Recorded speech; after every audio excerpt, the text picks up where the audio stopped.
Welcome back to Dover International Speedway, where the cars are on their first of 3 pace laps. Let's look at the Stp starting grid. Matt Kenseth has his first career pole, but with an engine change will move to the back. Bill Elliott makes his 3rd front row start. That would move Jerry Nadeau up to the inside of row 1, but he crashed during practice. He was 2nd here last September. He goes to the back. He's there with Michael Waltrip. That would move Kurt Busch up, but no, he crashed on his 2nd qualifying lap, so he goes to the back. Ricky Craven alongside. And Ricky Rudd will move up to the pole position as the inside row moves up. Elliott Sadler starts alongside as you look through the rest of the grid. Elliott Sadler, DW here. How you read, bud? Read you loud and clear, champ. You had some success on the concrete at Bristol. How about today? How's your hot rod? I'm real happy with the DW. We got us a good qualifying run. We were pretty good happy hour. A little tight, so Pat freed me up a little bit. And nothing like better doing than getting the Wood Brothers to win here today. Man, we think we got a really good car, so we'll see what happens. All right, my man, it's 400 miles here, so tighten them up, and we'll be watching. I appreciate it. And Matt Yoakum wants to know why so many mulligans, DW. I used them all, too. I had 16 of them. Good boy. Y'all have fun today. That's inside information. How do you get that? 16 mulligans? Well, they said you could have all you wanted. I shot 78. And do you play golf, or you just go out and knock the ball around a little? I just like to buy mulligans. Yeah. All right, here's the rest of our starting lineup. As we finish it out, we did have 3 cars that went home. As you look back through provisional land. What Elliott Sadler was talking about is we all played golf in an autism awareness golf tournament on Thursday for our director, Artie Kipner. And that's why I bought so many mulligans, because it was all for charity. So I didn't really need them. Now, in need of a mulligan is Matt Kenseth, who lost an engine. Jerry Nadeau crashed in practice. Kurt Busch, and also Chad Little and John Andretti changed engines. And Ryan Newman, who crashed on his 2nd qualifying lap, also will have to go to the back to start this race. Now, we've talked about hooligans, and we never did figure out what they were. Where did mulligan come from? I'm sure it was. I'll tell you that story later. During okay. a long caution. Okay. Here's our Low German Ultra race analysis. 43 cars, 400 miles. And Larry, today's pit window. 85 to 90 laps. And, you know, this race is known to have cautions in the beginning, but in the middle, everybody finally settles down, and we'll have some long green runs. Goodyear's brought a good tire here, so you can go that far. Today's weather and race analysis brought to you by New Low German Ultra, the only once-a-day cure for athlete's foot. Of course, going to concrete, 105 degrees, about 20 degrees cooler than the asphalt. The thing I like about the concrete, it don't change that much. It's not as weather sensitive. Yeah, but you know, it just doesn't seem to have the grip that asphalt has either. So the cars actually slide a little bit more, build up more tire pressure. That's the thing that always drove me crazy here, Larry, was the tire pressure buildup. Going home, Derek Cope, Hermie Sadler, Randy Renfro from this race. As these folks want a boogity, Derek. Oh, buddy, they like it. There was a Scotsman named Mulligan, and he bounced around driving his car to the course on the gravel roads, and his hands were shaking. So can I have an extra shot off the tee? And now we're done. And let's go racing. Here they come, and let's go. Boogity, boogity, boogity. Go, boys.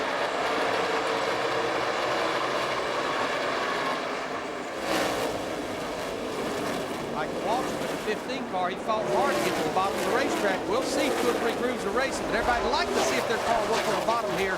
Fresh tires. Yeah, the first couple laps, man, it is touch and go. The cars are just a little bit loose. The track's dirty. Takes a few laps. It's always trouble early on. Robby Gordon up high, up out of the groove. Save and continue. And that's what you run into, Mike. You just push up off the corner, hit the outside retaining wall off of 2 and 4. Trying to get down, that's the big thing. Trying to get down on that inside, because not a lot of grip up high right now. There will be later, but there's not right now. Elliott Sadler in the 21, he kicks Michael Waltrip up to the high side. Jimmie Johnson would like to take advantage of this as well. This is a battle for 5th. The guys in the back, they just got to be real cautious. All holding their breath, hoping everybody minds their manners here for a few laps. Be kind to each other, guys. Be kind to each other.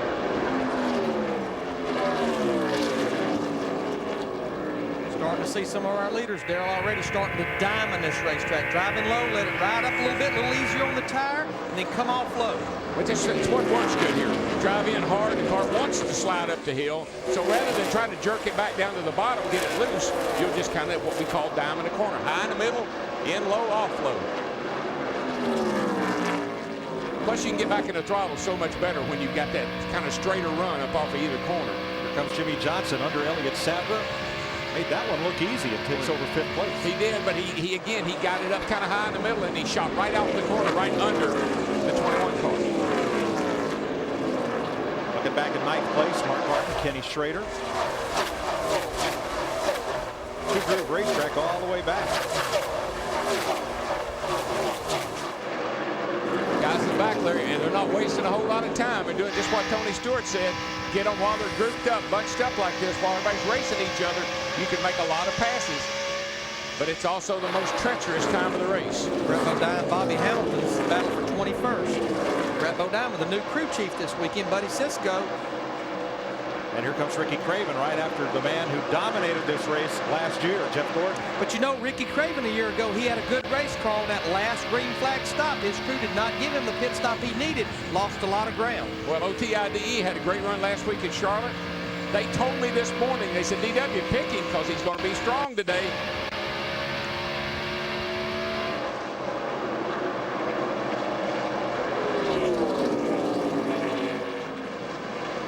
Yesterday, in the Busch race, Jeff Green set sail, lapped a whole lot of cars in the first green flag run. We may see the same situation here. And you can do that. You know, the car that gets up front just seems to be able to just run so much faster when he's out in the front like that. He just pulls away, and, man, you can put a lot of cars laps down early when they're back here racing each other. Kyle Petty, the sprint dodge underneath Michael Waltrip. And Waltrip tries to close the door in turn 3, but leaves a big hole there on the bottom. Kyle's last win here was in June of 1995. He felt like he could run good here. He's been running good all year long. For the first time, hot here this weekend, he's running a helmet air conditioner for the first time in his career. And you know what? He'll never go back to the other way. He'll always have that now, I can tell you. That's right. You buy one car with air conditioning, you'll never buy another one without it, right? You're sitting there saying, I cannot believe what I was missing out on. Look at Mike. Mike will be right up against that wall. Look like a crop duster.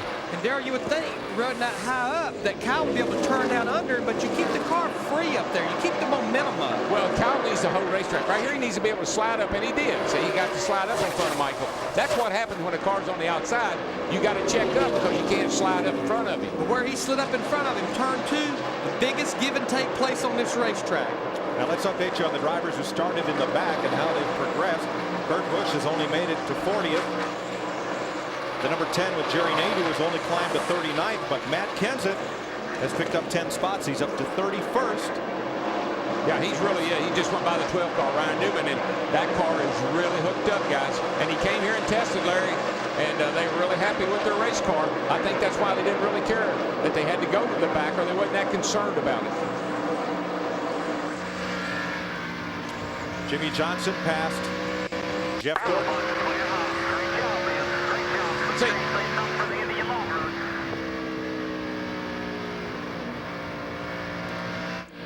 So Jeff Gordon right now is in 4th place. Make that 5th place now, Steve Burns. Yeah, Mike, he just lost 2 positions. He's reporting to Robbie Loomis, the crew chief, that he is loose on entry and tight on exit of the corner. And Steve, Darrell, what's interesting about that comment, we talked to him yesterday or listened to him during practice, and one thing he had that he liked was his entrance. Yes. Well, they've worked on it now. They've heard his entrance of the 4th. Told you not to get, I didn't want to give that up.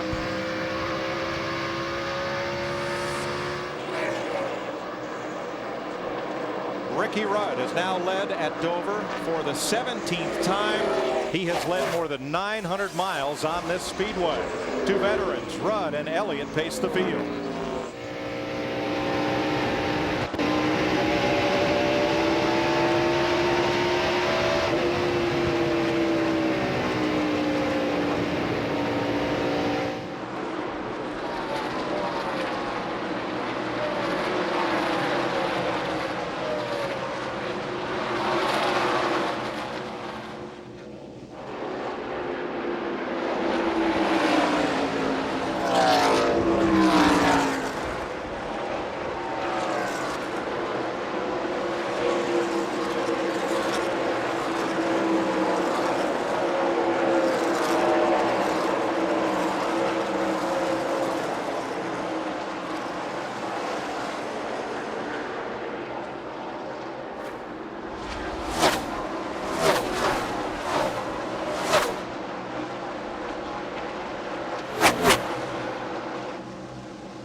Caution is out for the first time today at lap 17. Debris on the front straightaway.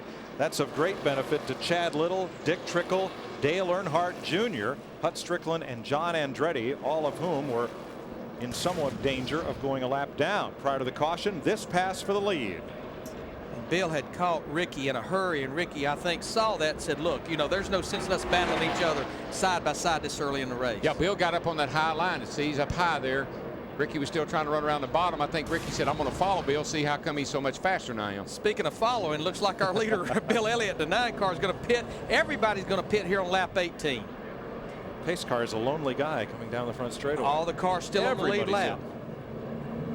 We may see some 2-tire stops here, though, just to try to get some track position with no more than 18 laps. Matt Yoakum. Well, Larry, Bill Elliott reported in that he had a little bit of tightness with the number 9 Dodge, but he changed his line just slightly, and that really seemed to help. Mike Ford, the crew chief, told me they were not going to make any changes on the 9 car to Steve Burns. Matt, the 28, Ricky Rudd is in. Jeff Gordon right behind him. Rudd is a little bit loose. He'll go down on the track bar 1 round. A wedge adjustment for Jeff Gordon. 4-tire stop for both cars. A little bit of a lengthy stop for Gordon. He's in traffic exiting pit road. Let's go to Dick. Dale Earnhardt Jr. started this race in 30th spot. He dropped 10 positions because the car has been very loose. They're going to try to fix that by pulling a rubber and changing the track bar. Right now he is blocked into his pit. They're having to move Stacy Compton back. Finally, Earnhardt gets out. He'll be one of the last cars on the lead lap when they get the green flag. Mike? Kenny Schrader got 2 tires. I'm sure there were some others. The 43 car stayed out now. He was at way back in the pack anyway. Everybody dove on pit road. Stay out, lead those that 1 lap, get those 5 points. It don't matter if you lead 1 lap under caution under green. It's 5 precious bonus points. And John Andretti is going to lead this one. 19 laps complete. They've cleaned up the debris on the front straightaway.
Watch Ricky Craven trying to exit pit road, and Jerry Nadeau right here coming in. Damage to Craven's right front. Nadeau in the number 10 on the left rear. Yeah, you can see serious damage to that right front corner over there. Really, that could really hinder that car. Put a big push into it now. We always talk about aero and how important it is. Biggest gainer, Matt Kenseth, started in the back. He's up to 23rd. Boy, Craven got a great restart. He timed that just right. Looked like he got around a couple of cars there on that restart. The leader took off and nobody else went. And he has taken off. Goes all the way to second place right now. Now with that damaged fender, Darrell, do you want to be behind somebody or do you want clean air? Yeah, well, he'd be better off behind somebody, I think. But if you're going to hurt a fender on the Taurus, make it the right front, because that's the least the left front on the Taurus is what's real critical. It is on all these cars, but the right front fender is least effective. 23 laps complete. Bill Elliott the leader after this first round of pit stops and a caution flag for debris. Matt is in Craven's pit. Mike beats the crew chief. Mike, you had your spotter and Mark Martin look at the damage. How bad is it? Well, Matt, looking from right here, it looks pretty bad. I was going to try to fix it there, but they gave one to go. We just wanted to see what happened. We don't have no tire smoke, and it might help us a little bit, go a little bit free in. As long as it don't make it too tight, we'll try to fix it next call. Now, Jeff Gordon told me this morning when he walked through his pit and saw how small it was, measuring 28 by 15, he said that is going to be one of his biggest concerns today, is trying to not make contact with somebody on pit road because it's very, very tight down here. Well, I mean, every time we race here, we see someone have a good race car. Last year, Johnny Benson in the 10 car. His day came to an end on pit road. Jeff, I mean, they're almost in the good pit to pit in, except maybe where Matt Kenseth is at the exit of pit road. You're exactly right about that there, Larry. One of the things that you get into, and I talked to Jimmy Fennick about this, he was more concerned about his guy coming in and starting way in the back. And at that particular time, Ricky Rudd, who was our pole sitter, was right one pit behind him. He was very concerned about whenever he was coming in, Ricky coming out, and those two cars getting together, leaving and exiting the pits at the same time. Exactly what happened to the 32 car Ricky Craven. If you look and see the 10 car was coming into the pits, and he was started way back in the back, and yet he was pitted at the very end of pit road, and they got together. And Jimmy said his main concern was making sure to keep Kurt Busch out of trouble on pit road. Well, as we saw last week, Jeff, the way Matt Kenseth was really beating people, he was doing a lot of it by shooting into his pit right at the last second and then really tearing out, but he had room to do it there, but don't have room to do it today. Kenseth was up to 23rd on the restart. He's given back 2 of those positions. Jerry Nadeau and Kurt Busch, who also started in the back. Nadeau's car not working too well right now. Slid up the hill. He's back to 38. While Kurt Busch is now moving forward. He's up to 33rd. Here you see with Fox Tracks, we can see his interval to our leader right now, Bill Elliott. Almost 8 seconds behind there. You see he's fighting traffic, and while you're running side by side back in the pack here, you're going to continue to lose ground. Well, let me tell you, when you are loose here, it's like loose. It's not like you're loose anywhere else. It's doubly loose here because there's just not a lot of grip on this racetrack. Concrete loose. Concrete loose. How about our 6 car Mark Martin here? He just goes by Ricky Craven. That was a battle for 3rd. He's got a big Mo on his side. He comes in here with that win from Lowe's Motor Speedway last week. No substitute. When you can look in the car and see him smiling from here, he is a happy driver. That's big. Dick Burton. Well, crew chiefs not only have to adjust the race car, but they also work on the psychology of their drivers. And just before the drop of the green flag, Mark Martin's crew chief, Ben Leslie, came on the radio and told his entire team that they have a car good enough to win, a driver good enough to win. Let's make it 2 in a row. Jerry Nadeau having trouble. He climbed the hill a couple of times, and now he's brought that Valvoline pot in. Nadeau had maybe the fastest car here most of the weekend. Long way down that pit road, 35 miles an hour. And following up a little bit more on Mark, he's got a bunch of guys on his team that never won before. And they finally got a taste of victory last week. Buddy, let me tell you, the gusto of a hungry hound's what they got. Rusty Wallace, Jeff Burton, Kenny Schrader is sliding back after taking on 2 tires on that pit stop. Jeff Burton just got a big run on Rusty. That's what happens, though. You get a run on a guy. What you hope is that he doesn't pedal in front of you and you run into the back of him. Because if a guy in front of you starts up off the corner, he has to get up out of the gas a little bit. Here you come, bam, right in the back end. In 1993 and 94 here, Rusty Wallace won 3 of the 4 Winston Cup races. This is a battle for 9th between Rusty Wallace in the 2, Ward Burton in the 22, and then Jeff Burton in the mix as well as the 99 car. When I talk about when you're coming up off the corner, when I say pedal, you're working the gas pedal is what you're doing. You're in it, you're out of it, you're in it, and you're out of it. Well, you'd like to be as wide open. That's when you make the most time. But sometimes you got to ease in and out of it like you pedal a bicycle. Ricky Rudd has caught Bill Elliott. looking low for the lead. Gets a good run off turn 2. It looks like he's got a lot more horsepower, but he was able to get in the throttle and stay in the throttle. Coming off the corner, look, goes down that straightaway much better. Well, they're working together. Remember in the first segment there before the caution, Rudd pulled over and let Bill go back. Now, Bill pulls over and lets Rudd go back. Ricky Rudd has now led more than 950 miles in his career here at Dover International Speedway.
Had a problem, climbed the hill, and falls right into the clutches of Mark Martin for second place. He's been coming in a hurry. He's been faster than even leader Ricky Rudd. Look at that 48 car, the lowest car right behind him. Now Jerry Nadeau in the 10 right behind Jimmie Johnson. He's 2 laps down, but his car is running pretty good right here. He's been running right with this pack ever since he come off pit road.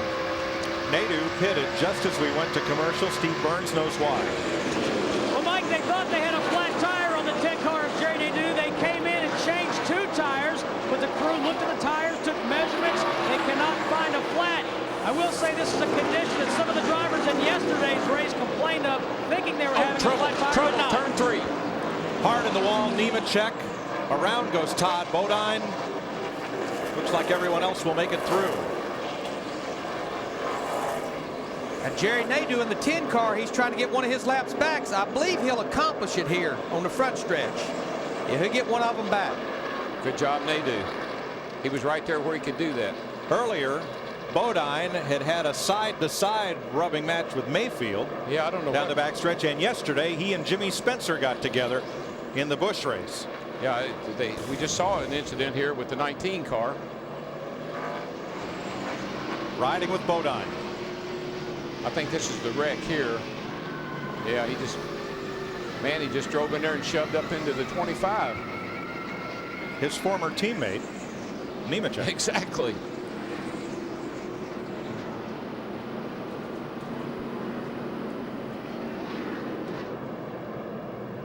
Oh boy, he just, you know, Joe was going down out on the outside there, and it'd have been good if Todd had kind of given him a line. Looked like Todd was up out of the groove just a little bit. Todd's brother Brett just snuck past there, and a little bit of fire there on Nemechek's car. That's right in the fuel cell area right there. I'm sure he's knocked the filler neck off. And because this all going on pit road, they pretty much have pit road closed right now. This is the first of a 6-race deal for Travis Carter Racing with Discover Card. We'll be only a short day, and Nemechek, it appears that his day is done. And what he's doing, he's dragging a lot of sheet metal and stuff here on the back of the car, obviously from where it's been in the fence, and that's going to ignite a little fire right there.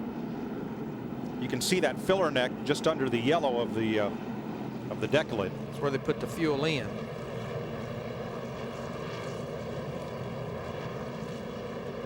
But fire crews quickly on the scene to put it out. And here's what Dale Earnhardt Jr. saw. Gosh, 26 car just really moved up. Come on down. Come all the way down, all the way down. Hell of a job. That was Dale Jr. spotter, Todd Norris. Well, Bodine earlier had moved up into Mayfield, and yesterday moved up into Spencer in much the same spot, which took Spencer out of the Busch race. Same place. Nemechek started the season in this number 26 car, but when they lost funding, moved over to the Rick Hendrick number 25, and Travis Carter closed down Todd Bodine's 66 team and moved him into this car beginning here.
Welcome back to Dover International Speedway, where 46 laps are complete in the MBNA Platinum 400. And here you see your Fox tracks. This will let you track your driver. Ricky Rudd, Mark, Bill Elliott. Pit road is open. Based on our pitting a while ago, I'd say everybody will be on pit road pretty much again for 4 tires adjustments. Here they come.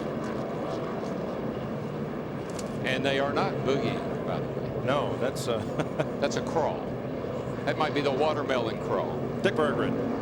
Martin is in. Mark started in 13th spot. He pits while running in 2nd position. They're going to put a round and a half in the right rear. Will Smith just got that job done. The big problem with Martin, his helmet blower has quit. He's got nothing but hot air blowing into his helmet. That could be a big problem as the day wears on. To Matt. Dick, Todd Colburn, the Jackman slip coming around the front of the car. Elliott is now down and away. They made an air pressure adjustment, 16.16 seconds, and around a wedge to Steve. Matt, air pressure adjustments on the 28 and the 24. Both drivers reporting that their cars had improved in handling since the last stop.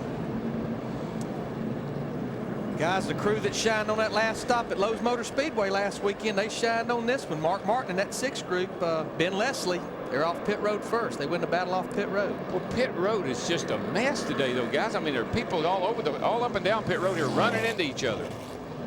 That's what happens when you have about 41 cars still on the lead lap, though, and they're all pitting at once.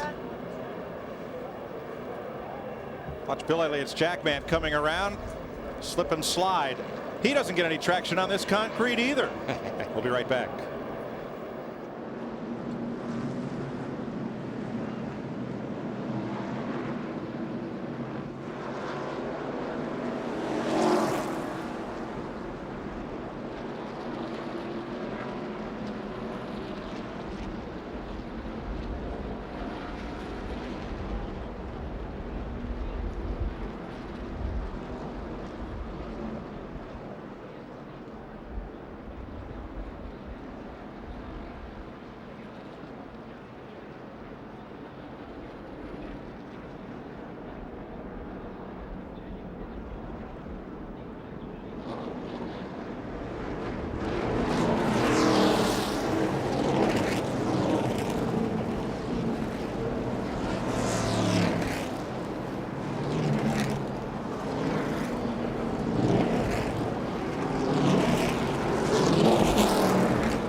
Joe Nemechek has been knocked out of the race in a crash with his former teammate, Steve Burns. Yeah, and he's not happy about it, Mike. Joe, tell us what happened on the racetrack. Well, yeah, I got to bite my tongue here a little bit, but Todd Bodow's a good friend of mine, but he wrecked me on the back straightaway, uncalled for. I mean, I'd been on the outside of him. He knew I was there, and all of a sudden I was turning sideways on the straightaway, and when I got to the corner, I got turned again. And I don't know if he can't see there or what, but you know, I'm frustrated. Tore up a UAW Delphi Chevrolet was good. We took 2 tires. Maybe it wasn't the thing to do, but the car was good. You know, we just need another stop, and you just don't wreck people like that.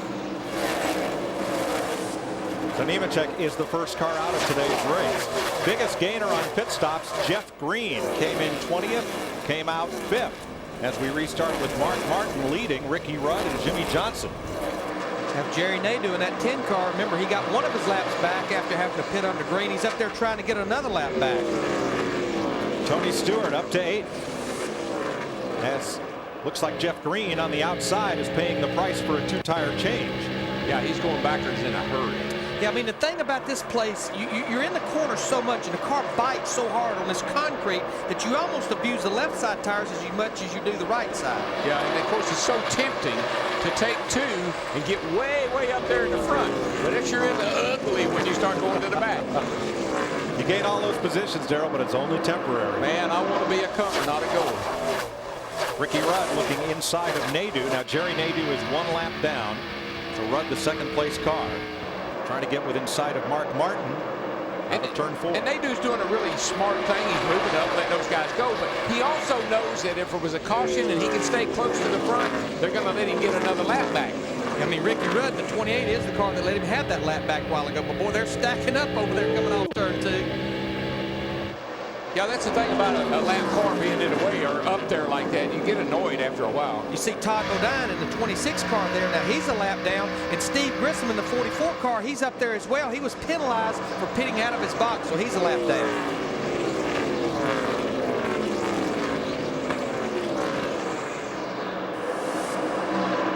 Nadeau gives way to Rudd. And now Jimmie Johnson looks to the inside. Let's go to Johnson's pit. Here's Matt. Mike, back on lap 35, Jimmie Johnson was saying his car was a little bit free. How is your race car now, Chad? Right now, right before that last stop, Jimmy said the car was really balanced. We were catching the leaders by about a tenth a lap right there. Lowe Chevrolet, once again, is running really good. The guys are doing a good job in the pits.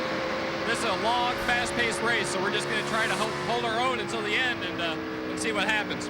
They made a 4-tire change and no adjustments because he felt like the car, although it was loosened early in the run, was starting to come to him. To Dick Bergeron. Elliott Sadler is driving one of the best cars the team has in the stable. This is the same car that finished second in Darlington. But they had trouble with their pit stop. They came in 6th, went out 14th. The problem, a lug nut hung up on the left front. Sadler now in 14th. You know, the thing about that 48 car, Mike, Larry, is, you know, you expect a crew like that to miss the setup every now and then, but they are spot on every week. That car handles and runs every week. Every type of racetrack. Johnson in third, a second and a half off the lead. Behind him, Bill Elliott and our point leader, Sterling Marlin. Larry, we talked to Sterling at the top of the day. They were junk most of the weekend. They're okay. They're fifth place now. Sitting in fifth after qualifying 27th. And we felt like in the first 50 or 60 laps, Darrell, if he could get to the top 10 without being sucked into an accident, then he would be okay here. Looked like him and Glove made the right decisions, the adjustments they made to the car. The two fastest movers right now are right behind Marlin. Tony Stewart and Rusty Wallace are coming to the front. They are 6th and 7th and closing. And I tell you, walking through the garage this morning, taking my pole as I always do, a lot of fingers pointed at this 2-car Rusty Wallace. And Tony Stewart, now remember in practice yesterday, he got into the wall. These guys almost went to a backup car, but they had to change the rear end housing, trailing arms, a lot of things, a lot of changes on that car this morning, and it's working out. We look at the telemetry here. This is a Rusty Wallace in the 2-car, almost 9,000 RPMs here at the end of the backstretch. This track is pretty symmetrical. You'll see the same maximum RPMs and straightaway speeds at the end of the straightaway. And, buddy, let me tell you, they're cranking them up, too. They all got a lot of gear in these things. They're turning them $9 grand. I guess after 750 miles in Charlotte last week, 400 here's a piece of cake. But with that said, it takes about 3.5, almost 4 hours to run 400 miles here. Darrell, take us for a lap or two here with Jeff Gordon. You're down in the corner here. He's going into turn 3. And you see him, this is what we call diamond. He went up there a little bit. Now he's got the left wheel right back down on the apron. Comes up off the 4. You got to be real cautious right there because it's really a big transition. Drive hard down into 1. Let it slip up just a teeny bit and then get that good arc right down off to the corner there with the left front wheel on the apron. Down the back. Back straightaway bank 9 degrees, so it really pulls. You go down into third turn hard. Now, if he's got a really good car, he can cut it under Rusty right there and make the pass. You know, watching that orange car up there, though, Darrell, Tony Stewart in the 20 car, where he seems to be so strong is right there. His car is rotating. He's able to pick that throttle up, and it looks like he gets back to the throttle about 4 car lengths before most of these guys. Now Rusty, nothing was wrong with Rusty's car right there. He let Jeff Gordon go by. He slid up the hill and lets Jeff go by. He knows he's a little quicker. That's how you make a pass and not hurt either guy. And that's the more experienced veteran drivers, they know that. They know where to let people go by so it doesn't slow either one of them down. Looks a little like road racing, Darrell, where you try to time those passes so it doesn't slow down either car. Exactly. Matt Kenseth, the pole winner, trying to climb from the back. He is now up to 20th place, leading this group. Michael Waltrip, Bobby Labonte, Ryan Newman, who also started out back, Robby Gordon. What I got all excited about was that Sterling Marlin turned that thing plumb sideways off of turn 4 there. So he's got to be just a little on the free side right now. And he immediately goes high.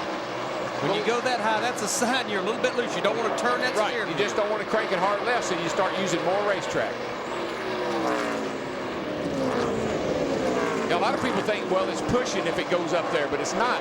Usually it goes high when it's loose. You just don't want to crank the steering wheel to the left, so you use up more racetrack. Well, we got a battle for second here. No longer a battle. Jimmie Johnson in the 48 car. Keep pumping that driver up, nice and smooth, doing an awesome job. Everything just to coaching him, letting him know, hey, we see, you're doing good. We still got a long way to go here. Tell me how good I am. I just want to be sure somebody's watching this race besides me. How do you like me now? How do you like me now? Mark momentum, 1 second ahead of the field here at Dover. Last Sunday night's winner at Charlotte, picking up right where he left off with his car owner Jack Roush here in attendance. Mark Martin leads at Dover.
Mark Martin with a 1 second lead on Jimmie Johnson.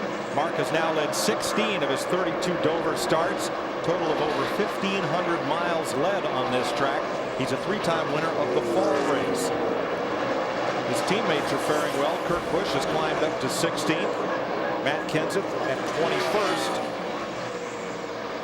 As Busch, after this last pit stop, has really come on. He's up to 16th spot. Jeff Burton is 20th. Boy, Busch has. I've been watching him. He's been reeling them in just one at a time. And of course, you know, he ran good on the concrete at Bristol, and so I got to think that some of that information applies here. Actually won a NASCAR Craftsman Truck Series race here, but definitely some adjustments they made on those first couple of stops has really brought him to life. You see on the Fox tracks here, he's about a half a lap behind our leader right now, Mark Martin. And our Rent-A-Center serial scoring on Kurt Busch started way out back due to that crash and has come now to 16th position. And you know, that crash was so uncalled for. Yeah. He was what, 5th on his first lap, and he was going for more. Didn't get it. The young guns have been misfiring a little bit this weekend. Watch Dale Earnhardt Jr. and Ryan Newman. Oh yeah, they've been working on each other. Do I have to say it? Hello, Newman. Yeah, hello, Newman. Well, a little bit what's going on right there also. The leader's only about 6 or 7 seconds behind them, so that definitely makes a difference. Newman and Craven had already gotten together when Earnhardt Jr. joined the party. And I don't, you know, Newman may want to consider. Larry and I watched him when he went off like his qualifying run Friday, and we both stood there and I said, kept punching Larry. I said, he's going to spin it out, he's going to spin it out. And he did. As he completed lap 2. They need to join Todd Bodine in the NASCAR Witness Protection Program before long.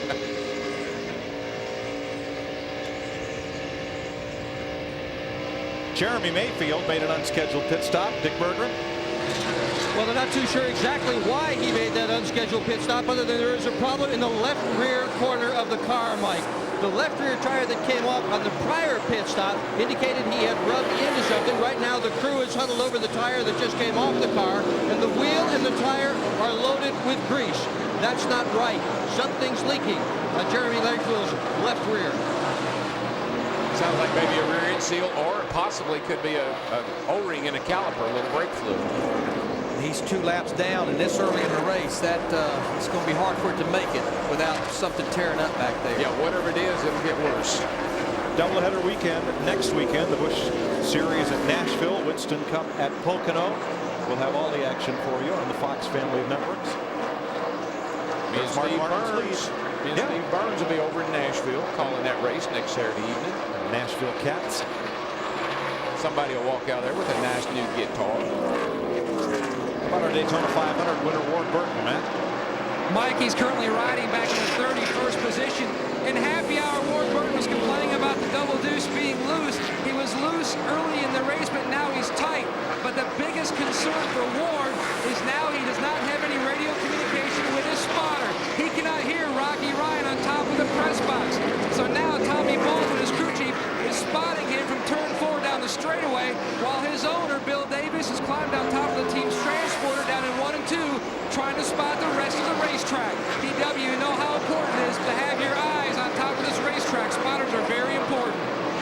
Yeah, it makes you real apprehensive when you know your spotter you can't communicate with your spotter, because things happen so quickly here. You need all the advance warning you can get from somebody up here, not somebody down in the pits. Spotters are important everywhere, but boy, this is definitely one of those places. 18th place, Casey Atwood and Steve Park battle. Looks like, Larry, the guys all climb the hill after they get several laps on their tires. Seeing more and more cars start to use the high line, starting to get up in that second and third groove. Steve. Park. Yeah, I mean, definitely, this is one of the places. Good thing about it, it's just happened over the last few years with the 2 or 3 grooves of racing, is that you can move your car around to best suit how your car's handling. Maybe it runs a little better up top. Maybe it runs better down low on fresh tires. Then when you get some laps on your tires, it'll work a little better as you move the car up a little bit. Park tries the bottom, slides it right in there, but off of 2, you can see, as Darrell said, he has to pedal it. He just can't keep his foot down and complete the pass. No, you've got to have the whole track over there to make that pass on the bottom, and that guy on the outside's got to give it to you, because you know, he can't just slam on the brakes.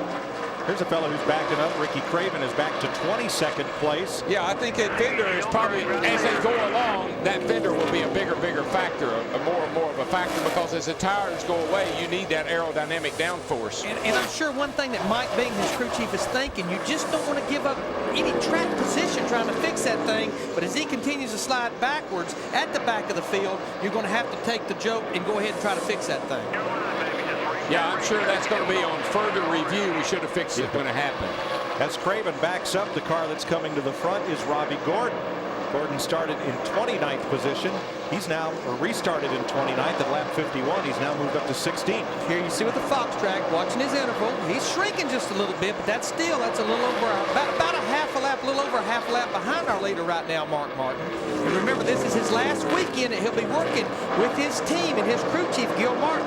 Next week, headed to Pocono, these 2 RCR teams, Richard Childress Racing, Kevin Harvick's group, Robby Gordon's group, they'll be swapping teams. There's some good cars all back in here. Bobby Hamilton's running really good right now, and some others that are back in the pack that I think are going to have good days. Mark Martin now leading by just half a second over Jimmie Johnson. 34 cars are still on the lead lap here at Dover, 87 laps in.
welcomes you back live to the MBNA Platinum 400. Mark Martin's the last back-to-back wins were in May of '97, Sears Point, Talladega.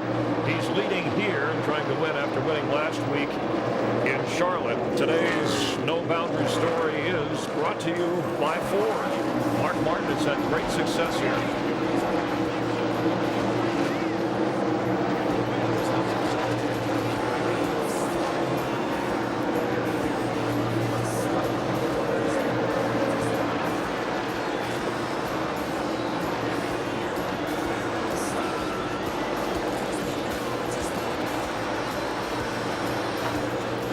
Hitting the $1 million bonus in Charlotte as well as victory of last week and leading here and the lap 93. He's won 3 straight fall races at Dover. That was back in the late 90s, and this is a different kind of race for him to run on this particular track, Jeff Hammond.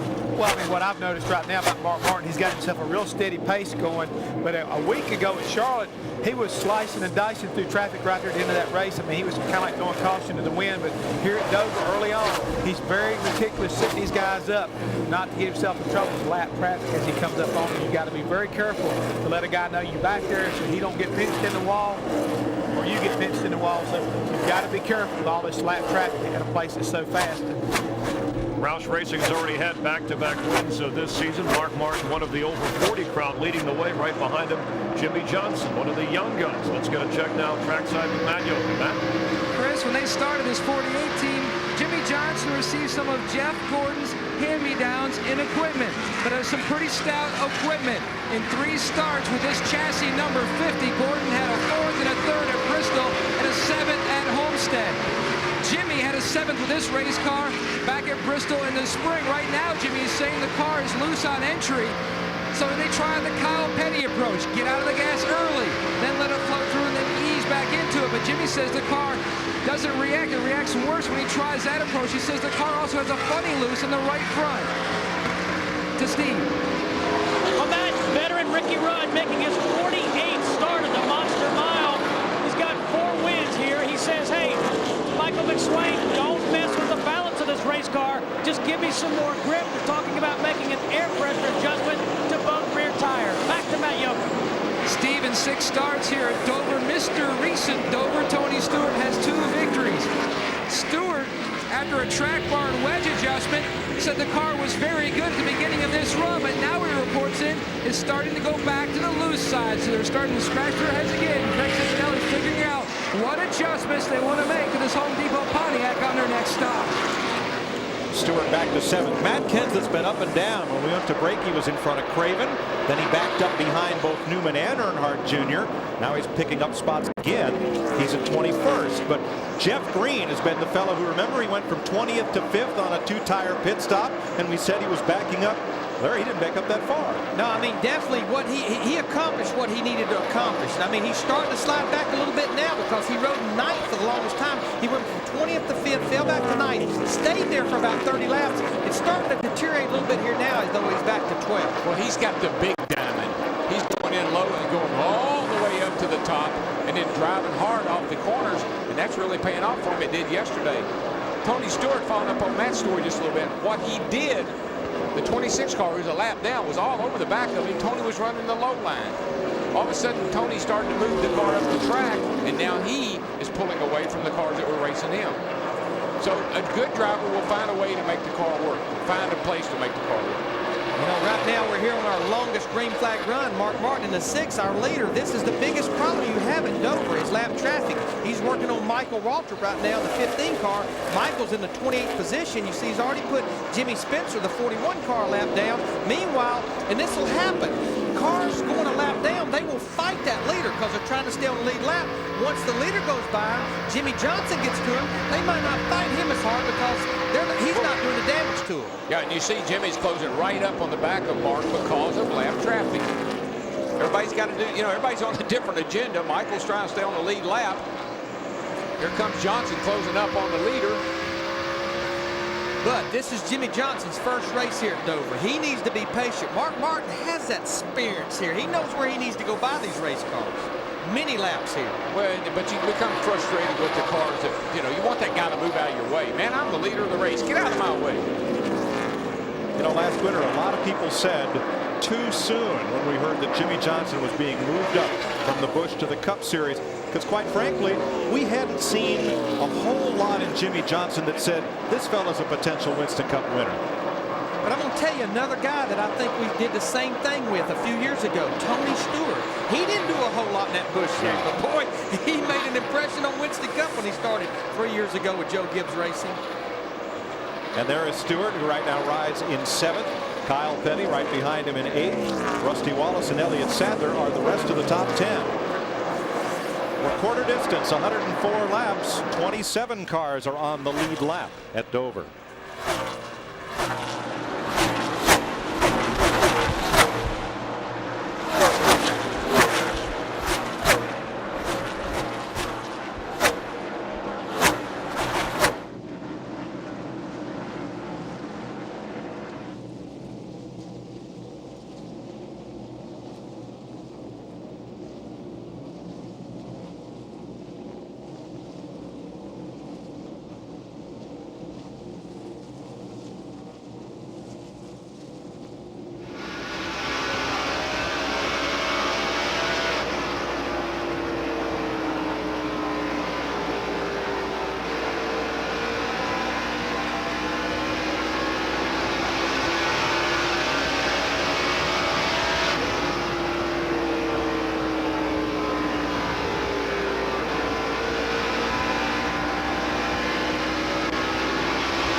This is always a fun racetrack to watch the event cycle through and see cars that are so fast in the first 50 miles and then things change. Like right now at 3rd place, here comes Jeff Gordon, who was kind of out of the picture for the last 40 laps, and he just slices right past Ricky Rudd, takes over 3rd. Looks like he's got one of those cars that really is good on a long run. He just chased down Ricky and got by him. I was a little worried about him with no flames, but that paint job is going to be okay, looks like. But I tell you, I talked to Robbie Loomis, his crew chief, this morning. I said, what do you got, buddy? How are you? He said, I'm going to tell you, our whole group, this is the first time we've had this confidence since Daytona in February. He said, everything looks good. Looked good yesterday in practice. Well, see, there's just that's a new paint job. Well, it was the Daytona paint job. Yeah, it's the Daytona. Sometimes it just takes the smallest things to get a group of guys fired up. And what this paint job is about, it's the 200th anniversary of their sponsor, DuPont, which is just up the road here from Dover. Yeah, they own Wilmington. I think just I think you're right. 112 laps. Mark Martin's Ford, Jimmie Johnson's Chevrolet, and then this man, Jeff Gordon. But I think MBNA finances it. I mean, just look at that consistency on long runs from lap 51 to 87. You know, a 36-lap run. Just look at the miles per hour there, and that just, I mean, he's so consistent right there, 140 to 143. And lap 51 was lower because the cars were all jumbled up. That was the first lap after the restart. In traffic. But real consistent for the next 30-something laps. And that's a driver's dream, is to have a car that's just that consistent. Know what the car's going to do every lap. Mark Martin, he just put Bobby Labonte, the 26th place car, a lap down. 18 car.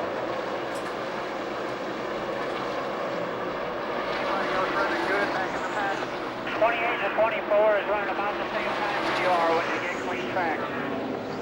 48 is faded just a little bit since we caught traffic. Mark just trying to size up here, a fourth of the way through. Who my competition is right now. Right now, though, Dick Burton, he's about 2/10 faster than everybody out there. Yeah, but Larry McReynolds, Mark Martin's real competition may be the heat of this day. As soon as the race began, he keyed the radio and told his crew that his helmet blower was blowing hot air into his helmet. Crew Chief Ben Leslie, can you do anything to help your driver on this helmet blower problem? Well, what we're trying to do basically is just make sure he gets a lot of liquids every time he stops. You know, Mark is in great shape, he's in great condition. He's going to have to soldier it out for us, and we'll have to get it fixed as soon as we can. That's a tough deal on a hot day like this to try to run with hot air flowing inside the helmet. Now, we talked to you earlier about air-conditioned cars. And imagine if you have your air-conditioned car and the air doesn't work and the windows, your electric windows won't go down. That's going to be tough. Matt. Mike, 2 years ago today, Kyle Petty gave a heart-wrenching press conference here at the Dover International Speedway about taking over the driving duties of the 45, then Busch car, future Winston Cup team. Today is his birthday. Stephen Lane, his crew chief, told me they feel like his best shot to get back into victory lane is right here at Dover and a few weeks down the road at the road course at Sonoma. Kyle's reporting in that his car is very good. Stephen Lane asked him how good. He says darn near perfect. He has climbed all the way up to 7th. What a birthday party it could be for Kyle Petty if he breaks through with this team with their first Winston Cup victory here at a special place, Dover. That it would be, Matt, and that puts 3 Dodges in the top 10. Kyle and I had a big laugh the other night. I saw him. I said, Kyle, what that driving school you went to? I said, because all of a sudden, you know, you're a driver again. That's what everybody's saying. Thinks you went to some school or something. Dodgeball, here's 4 of them. 2 of them on the lead lap, the 9 of Elliott and the course number 40 of Sterling Marlin are lead lap cars. They're running 5th and 6th. Casey Atwood's also on the lead lap in a Dodge. You know, the other thing Mark was wanting to know who was good and who wasn't. He knows how hard he's running his car. He's leading the race, got a comfortable lead. He knows about how hard he's running right now. He's trying to figure out if I need to run harder later on, if I can or not, and if I need to change my car to keep up with the track. Riding with Rusty now. Rusty's given up a few spots. He was in the top 10. Now he's Kurt Busch just went by him for 13th place. Rusty now 14th. Yeah, I tell you, Kurt Busch, he just continues to get better. Now, we're by far on the longest green flag run. In fact, we're only about 10 or 12 laps away from green flag pit stops. But this car that Kurt Busch has here, they've not run this car at all this year. And they didn't know a whole lot about this car. They didn't feel as good about it as the car they unloaded on Friday when we first got here. Matt Kenseth has passed about 100 cars today. He's gone up, he's gone back. He started in the back, and now he is up to 12th place, challenging Robby Gordon for 11th. Pretty good time, right? It wasn't long ago, Darrell, that Kenseth was 5.5 seconds from going a lap down to Mark Martin. Then he got a break, busted through some traffic, and is on the move. Here's the interval back. Look at Fox Tracks again. It's about 18 seconds behind the leader. Now, this is about 3/4 of a lap behind his teammate, Mark Martin. But right now, he's running about the same speed, within 1/10 of what the leader. There's the leader right there. Mark Martin, 6 car. Better get the whip out because that 6 car is coming, baby. Mark Martin has now opened up a 4-second lead on Jimmie Johnson. Trouble. Turn 2. Right in front of the leader. Martin didn't get it stopped. Could not stop. And ran into him. Probably nerve. That is incredible. How about that? How could he not get through there? It's unbelievable. I mean, we still got water pressure. Oh, man. How bad are you, pal? Pretty bad. look at all the cars got back on the lead lap because of that. Michael, one of them.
under caution at Dover on 126 laps. Ryan Newman and Steve Park crashed coming out of turn 2. You see that Park is out of the car. He is okay.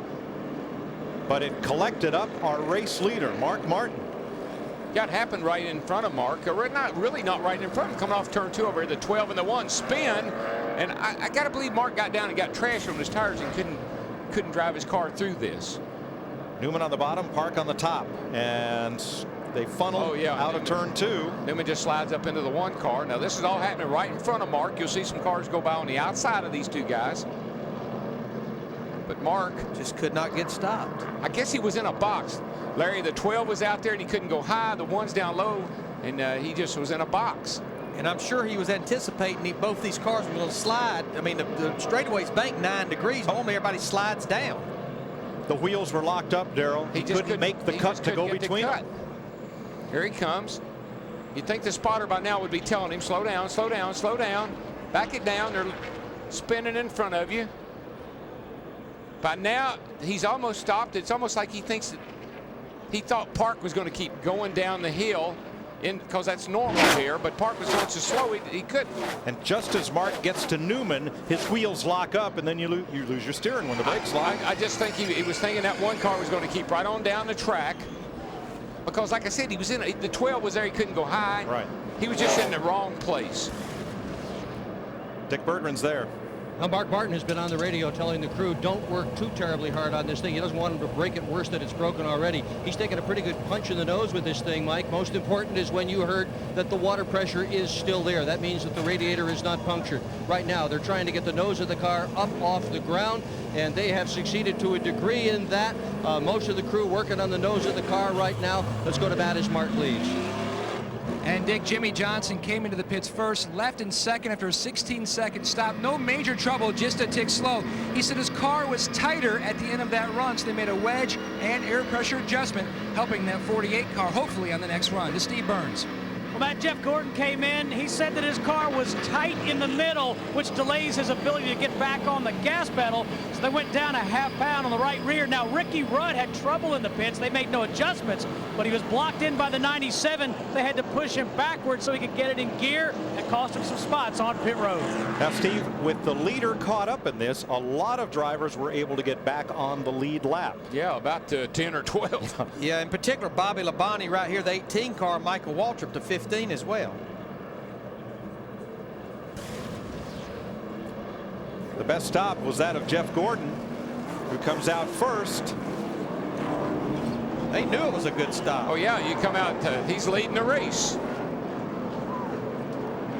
Now Dale Earnhardt Jr. coming out of his pit. Yeah, the 30 car, I think he didn't really want to let Junior in front of him, but that wasn't very wise on the 30 car's part, Larry, because that wasn't necessary. No, and I mean, this pit road is hardly not wide for 2 cars to run side by side, going down pit road beside each other. Drivers who got back on the lead lap include Stacy Compton, Jeff Burton, Michael Waltrip, Bobby Labonte. This crash collects our race leader. We're under caution at Dover.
Under caution, cleaning up the crash of Steve Park and Ryan Newman on the back straightaway. Newman was able to continue, but it collected up our leader, Mark Martin. This is what I would call the perfect storm. Yes. Right here, you see these cars come off the corner. Now you're going to see the 12 and the 1 come into front. Here they come. Now look, they're up high. Here's Mark back here coming off of the corner. They got the outside blocked. You got cars going by Mark on the inside here. There's the M&M's car down there, Kenny. Now we call this a self-cleaning track. So you would assume that that one car is going to go all the way to the bottom. But look at this. He locks up and stops right in front of Mark. And Mark had he couldn't go outside. He couldn't go inside. Right into the one car. He was painted in a box. Steve Burns. And Mike, we've caught up with Steve Park. Steve, tell us what happened. Look on TV, the 12 car just smacked right into the side of the Pennzoil car, and it's just a shame. We had a good car with a car that we thought would run in the top 10, and you know, just to have a rookie take us out is just unbelievable. I don't know what to say. I'm trying to be polite, and you know, all you hear about is the young guns. I think they need to take a lesson from some of the old drivers, without doubt. Let's go to Dick Berger. Well, Mark Martin has made 3 pit stops trying to have his crew repair the damage to the nose of that car. Crew chief Ben Leslie has told him, take it fast into one of the corners, see what it's like. Mark did that, came back and said it's pushing. Nothing is dragging on the racetrack, but the aerodynamics are absolutely destroyed. Mark Martin out of the lead in the back of the pack as we come to green. Mike? He is still on the lead lap, but now it's going to be 2 Chevys and 3 Dodges at the front of the field. Jeff Gordon, Jimmie Johnson, Bill Elliott, Sterling Marlin, and Kyle Petty bring them down for the restart. And they have a gauge in the car, some of the cars do, to tell him that the water system is still pressurized. And that's how he knew he didn't have any radiator damage.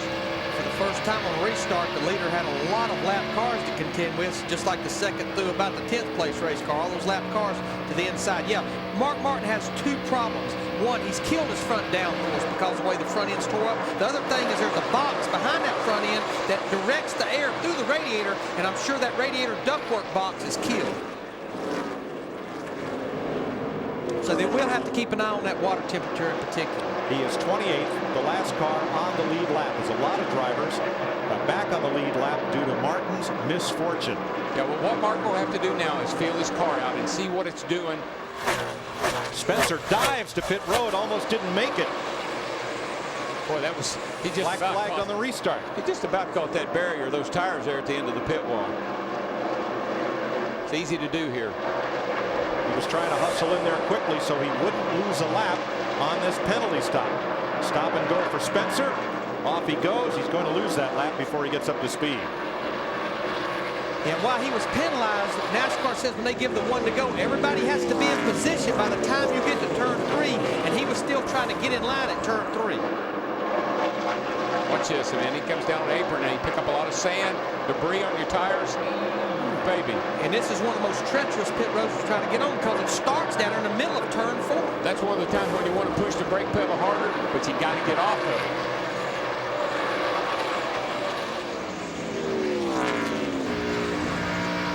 Right now, Jimmy's going to be 2 laps down because he had to run 35 miles an hour down pit road while these guys are out there running around this mile racetrack in a little over 24 seconds. Kyle Petty being passed by Ricky Rudd puts 1 Ford in the top 5, along with 2 Chevys and 2 Dodges, those being Elliott and Sterling Marlin. So Kyle drops 1 spot to 6th. Let's go to his pit. Today marks the 199 start since Kyle Petty's last win, which came right here at Dover on June 5th, 1995, and his car has really come to life. Stephen Lane, what have you guys done to the 45? Well, on that first stop, we had to close the right front shock off just to slow the right front down, getting off into the corner. Other than that, just pull a little tape off, and it's been good all day. Hopefully we can run in the top 5 all day. Be a good birthday present for Kyle.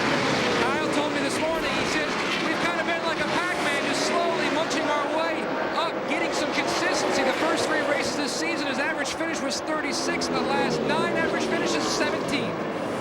That's an impressive game, Matt. Yeah, and you know, a question I had was Tony Stewart. Larry, he was up there in the top 10, had passed a lot of cars, got himself in great position. And what happened to him, Matt?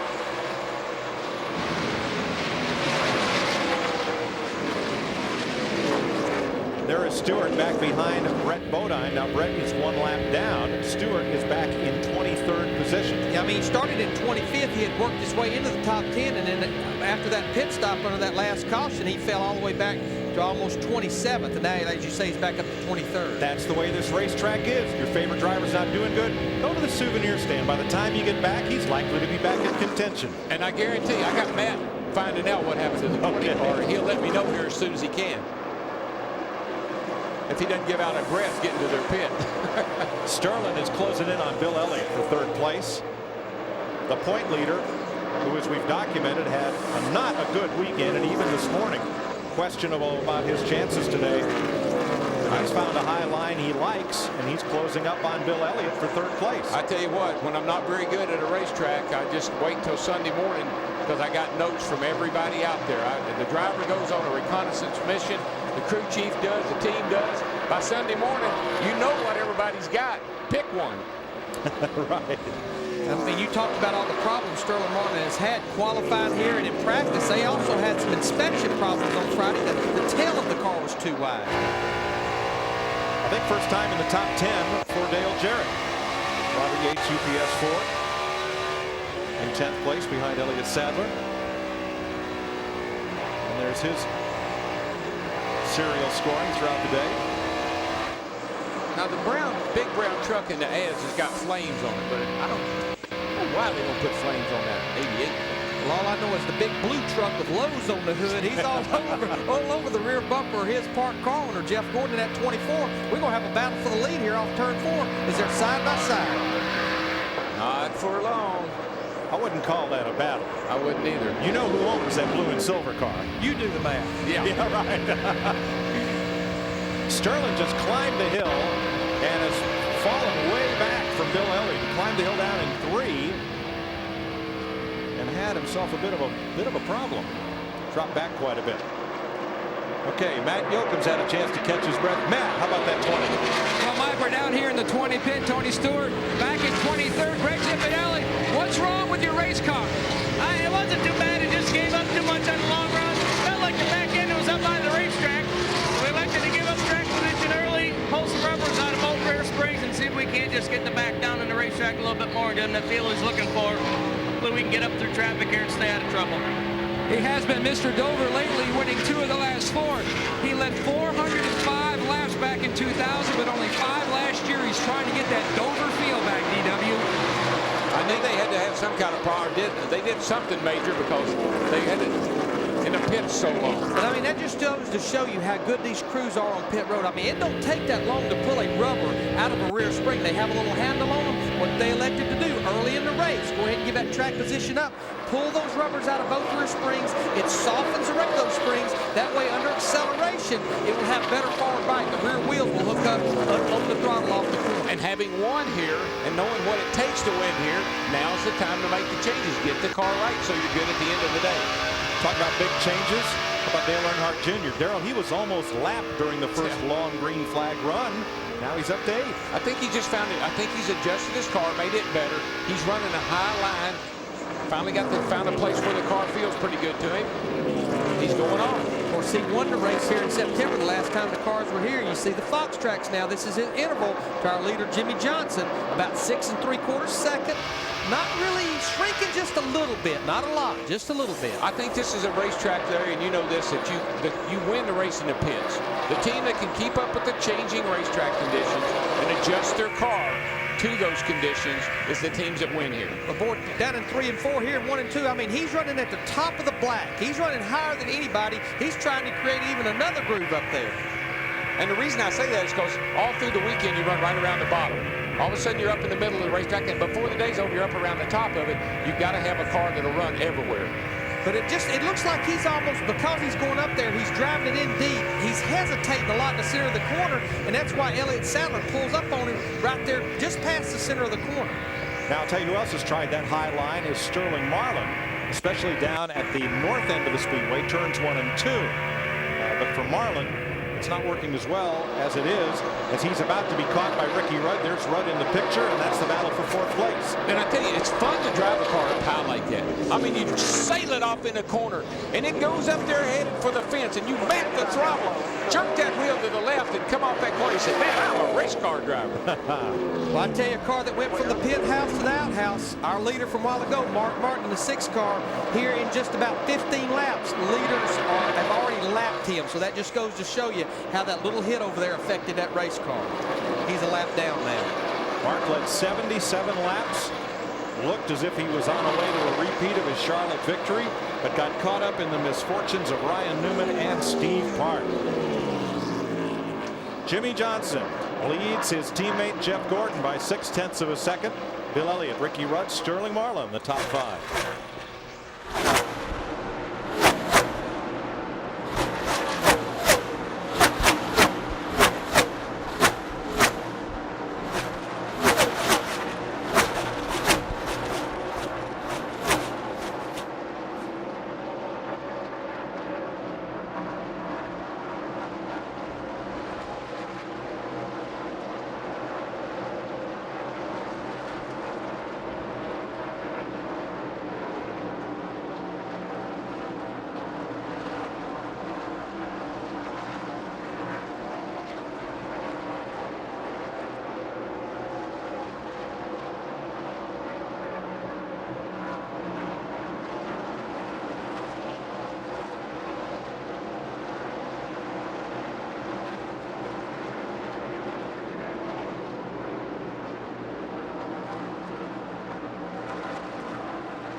Welcome back to the MBNA Platinum 400. A quick recap. Matt Kenseth, who was on the pole and had to start 39th, moved all the way up inside the top 10.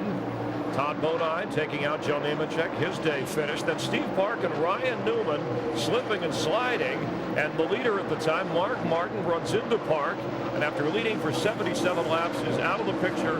And in the picture, Jeff Gordon and Jimmie Johnson, as those two share the lead and battle for it right now. And if you need more NASCAR, check out Speed Channel tomorrow at 7 Eastern, 9 Pacific. NASCAR Inside Winston Cup with the guys that are living it every weekend. Michael Waltrip, Johnny Benson, Kenny Schrader, and your host Alan Bestwick.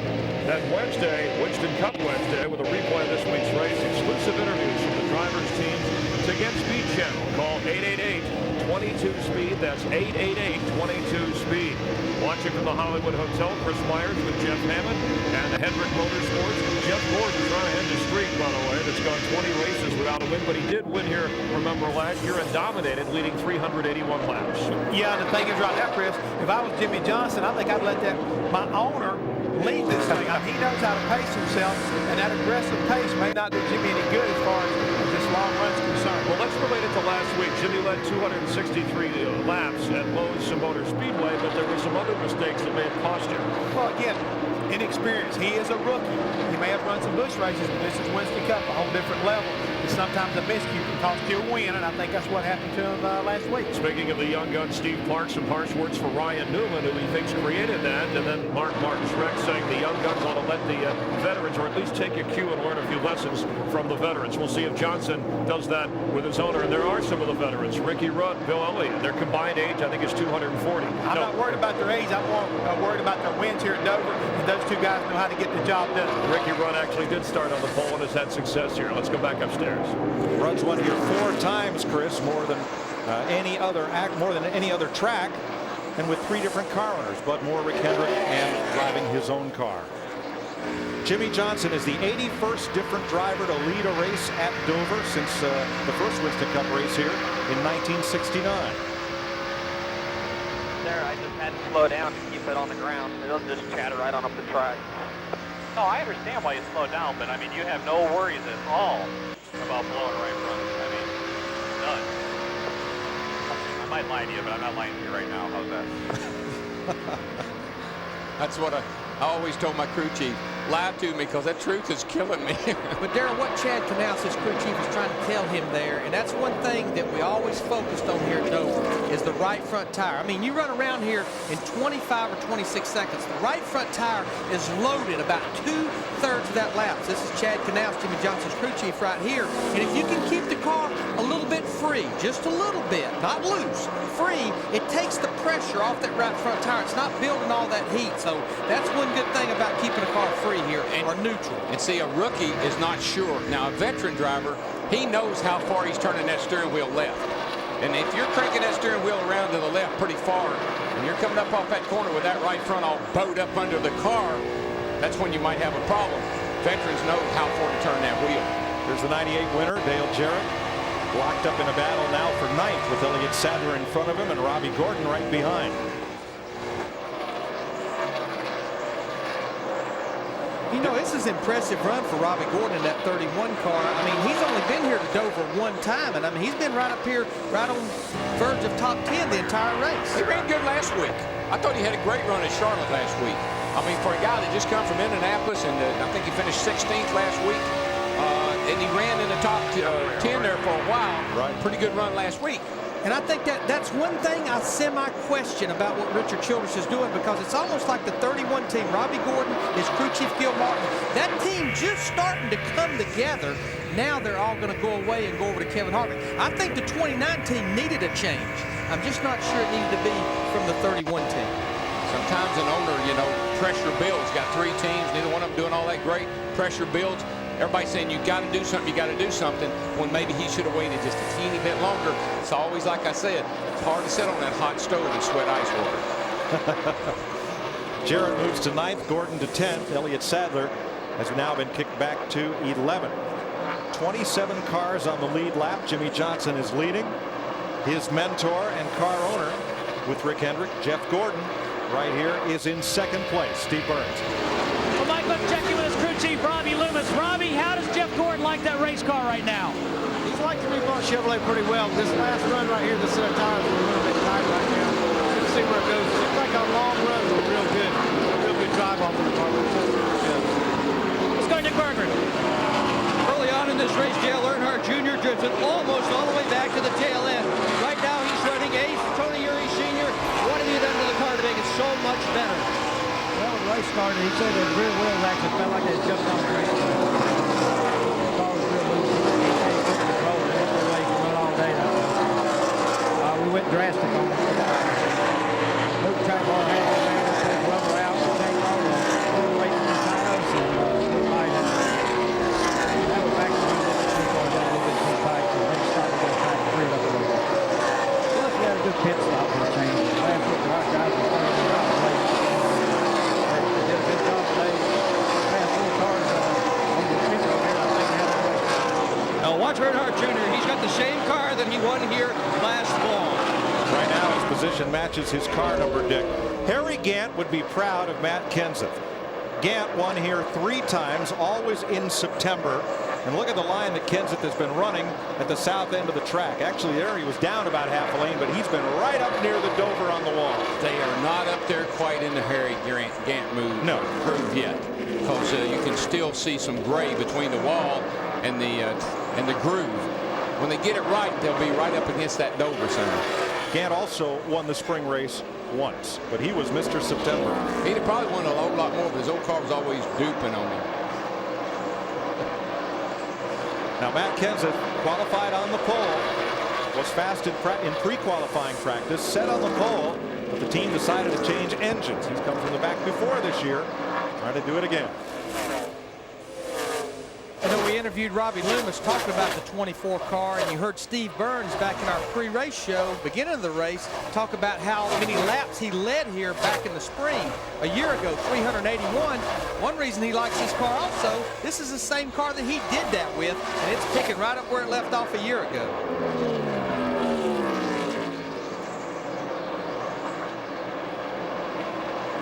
Ricky Rudd works past Hut Strickland, and Rudd is closing on Jeff Gordon for second place. Mark Martin led 77 laps early, but now it is Jimmie Johnson out in front at Dover.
Welcome back to the MBNA Platinum 400. 19 laps to halfway. Jimmie Johnson leading his Hendrick Motorsports teammate, the defending Winston Cup champion Jeff Gordon, who's looking for his first win of the year, while his rookie protege has already won. 9th place, Dale Jarrett and Robby Gordon have caught up to Earnhardt. Having a pretty good go over here. 88 and 8 is. It's going to be 888 here in a minute. Dale Earnhardt Jr. in 8th car. He's running that high side. Gets just a little better bite up on the straightaway, off the corner on that high side. Just get a lot better run down to the straightaway. You don't have to deal with that big transition from the banking up onto the straightaway. Here in Michigan, Darrell, are the tracks that come to mind where the high groove can be faster than the short way around. It really can. And again, it's because it lines you up so much better with the straightaway. You're up there high, you get a good look at the straightaway, and you're backing the throttle a lot quicker coming off. Looks ugly in the middle of the corner because the guy will drive all the way up beside of you, but boy, coming off, that's where it pays off. And they don't put that finish line in the middle of the corner. No. So.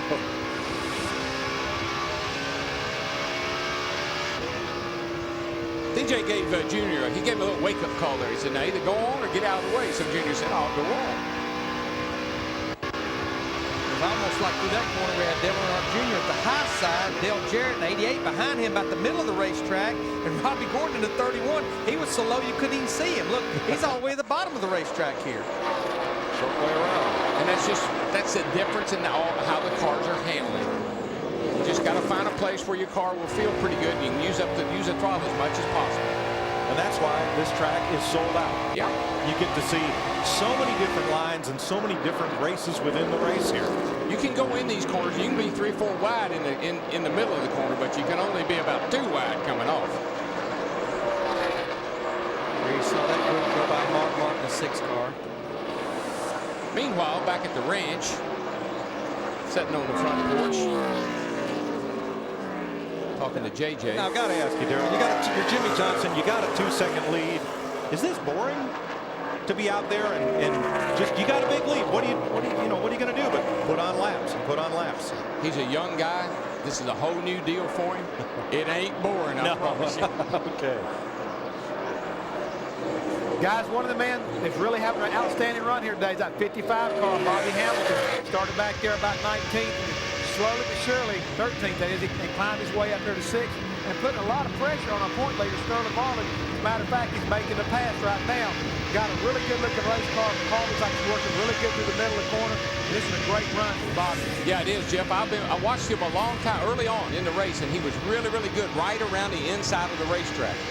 I mean, that's still where he's at, is right on the bottom. We see the telemetry here down about 7,200 in the middle of 1 and 2, about 5 1/4 seconds behind our leader, up to about 8,800. Boy, he's so quick through the middle right there. Yeah, and I mean, it's around the bottom, right around the bottom. Matt Yoakum. Well, Larry Mack, the sleeper today, might well be that 55 car. On his first stop, they made a wedge adjustment. Since they haven't touched it on his last stop, all he called for was 4 tires. He's slowly creeping his way up. He didn't lead at all here last year, but he started almost the same place. He started 17th last fall and finished 10th.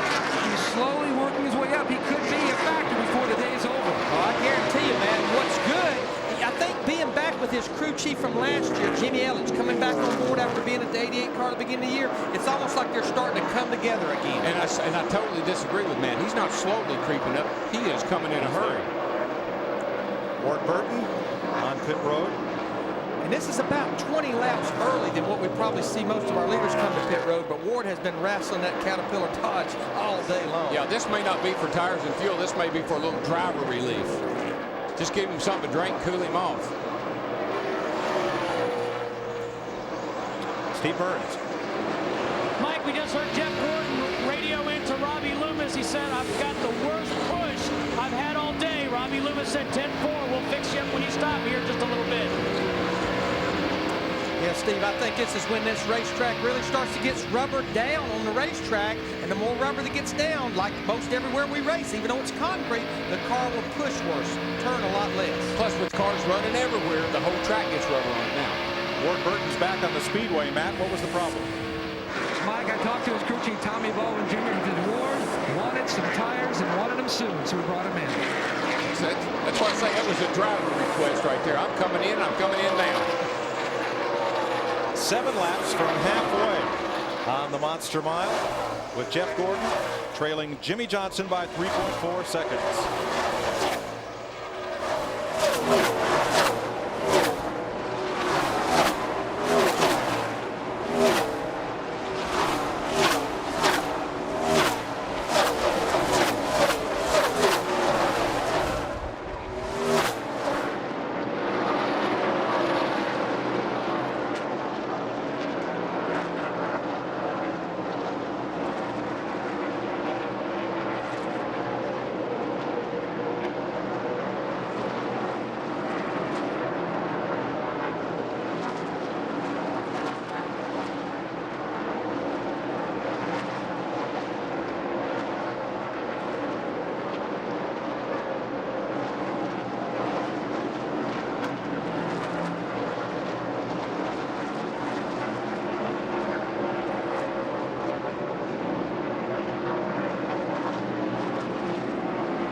laps to halfway. Jimmie Johnson now leading by 3.8 seconds.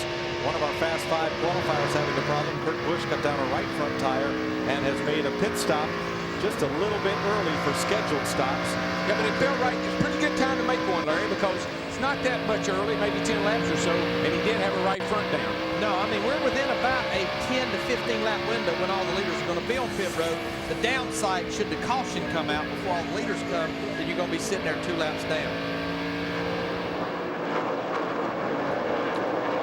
So it's 2 Chevys and then the Ford of Ricky Rudd, who actually took the green flag in the pole position. Bobby Hamilton has climbed up to 4th place. Let's check with Steve.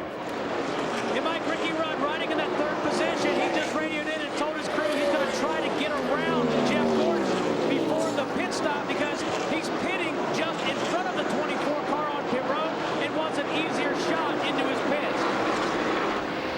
I mean, Steve, Darrell, we talk about that so much, and if you can coordinate that on a green flag stop, it's beneficial for both race teams. Yeah, we got a car slowed down here in the middle of 1 and 2. That's Brett Bodine. I don't think he's going to get down out of the way. And here's the best battle on the racetrack, Darrell. Casey Atwood just worked his way past Robby Gordon, and Mike Skinner has caught that bunch as well. Brett Bodine, I think he may have had a tire go down. I couldn't tell. He took off up the track as if something like a tire. These long green flag runs, if you're going to have some tire problems, they're going to start showing up. Mark Martin led 77 laps early, but you see the damage as he got collected up in a crash between Ryan Newman and Steve Parton. That was a pretty car about 100 laps ago. That thing's ugly now. And he looked like he was definitely on track to win 2 in a row, no doubt.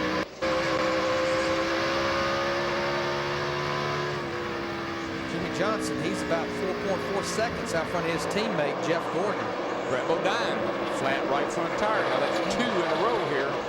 And like I say, we're in that pit window. Tires are hot. If you run over anything much at all right now, they're worn. You can cut one down. And Kyle Petty backing up. He's now dropped out of the top 10. You know, Jeff, we always do it. I know Darrell rolls his eyes back in his head. He don't want to hear nothing about it because we're just about 4 laps past halfway. But all the leaders were on pit road at lap 126. If we can run the minimum of that fuel window, which is 85 laps, that means somewhere around 211 we have to be in. At 211, that's going to be tough to make it on one more stop. We'd have to run 95 laps and 94 laps. So this would be the run. I want to stretch it as far as I probably can, but I don't want to run out of fuel. Yeah, and the one thing, Larry, that bothers me about that is these cars, everybody seems to have a really low gear. They're really working the motors hard, turn them 9,000 RPM. That burns a lot of fuel. Darrell, you're exactly right. This year at Dover, I think the guys are running more gear than ever before, and that's definitely going to affect your fuel mileage. And again, the other thing is NASCAR has really gotten real strict on the fuel cell side, which again, you keep talking about the best way to go farther on fuel is have more than anybody else, and that's also a factor this year. So I really look for these guys to come to pit road and have to make another stop before the end of this race. So it's going to make it real interesting who gets the best breaks as far as getting as far as you can, getting on and off pit road. It's going to become a strategy and pit crew before the end of the day. It makes this a difficult time of the race for drivers and spotters because some of the cars that were slower earlier in the race suddenly have new tires and they come firing out of the pits like Superman, and they're fast. Yeah, and you got new tires on, you're coming down the back straightaway, and some guy decides he's going to pit right up the middle of 3 and 4. You're closing at about 25 mile an hour faster. You run into the back of the car. Now, Kyle Petty, the 45 car, been running in the top 10 here. He's on pit road. He's one of the first leaders to come to pit road. Yeah, he was backing up, Larry. He needed to come to pit road. Matt. Well, DW, I spoke with his crew chief, Stephen Lane. He told me he would have liked to have kept Kyle out there to about lap 220, but he just felt like he couldn't because they were starting to lose too much time. As Kyle slowly creeps into his pit, Stephen Lane told me they were going to make an air pressure adjustment, try to open up the stagger a little bit, half a pound in the right rear to try to help fix Kyle's tight in the middle. As the guys come around to the left side of the car, remember we told you the last time Kyle Petty went to Victory Lane and Winston Cup competition was right here in Dover, and he is good to go. His Petty teammate John Andretti in and out as Mike Skinner is having a strong run here today, and Robby Gordon duked it out. Yeah, I mean, Mike Skinner picking up that new crew chief last week, Chris Carrier. Now, Scott Eggleston, who was his crew chief, still on board as a team manager. But I just think Mike and Chris Carrier will come together and gel because they worked with each other on Andy Petrie's Busch car before. And I got to tell you something about Robby Gordon. I do believe this is going to play out in the end. He stays with this team long enough. They get a handle on Robby Gordon, get control of his emotions. He can drive a race car. We all know that. I think if they get him in the right environment, he could be somebody to deal with before the year's over. I think he's the closest thing we have to Tim Richmond in Winston Cup racing today. I mean, I love Robby. He's a good guy. He just needs to get control of his See, Mike Skinner, he's waving his hand. He's wiggling the car. He's out of fuel right here on the backstretch. He was waving his hand, trying to tell these guys, hey, I need to get to pit road.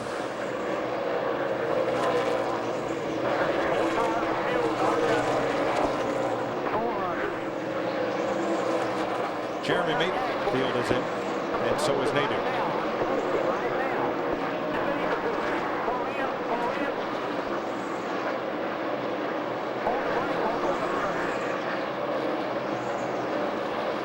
Green flag pit stop. Told him he was coasting. He was out of fuel. The motor was not running. And Larry, just like you said, I think these guys are trying to work that pit strategy, get into that window, but that's what can bite you right there.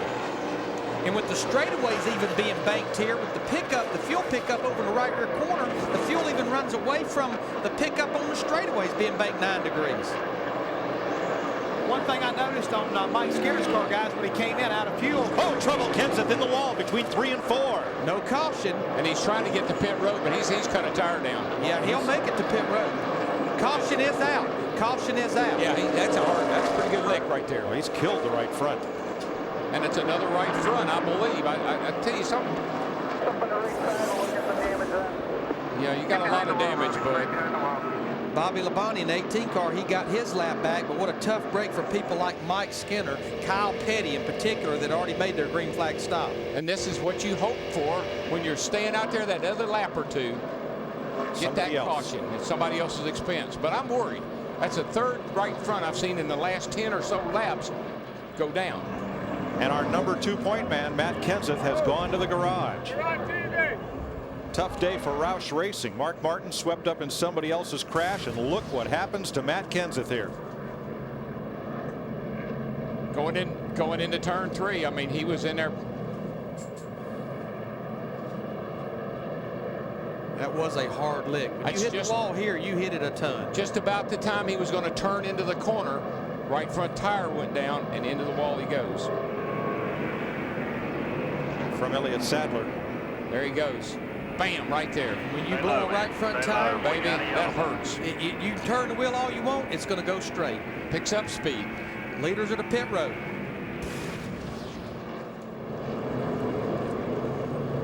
Dick Berggren.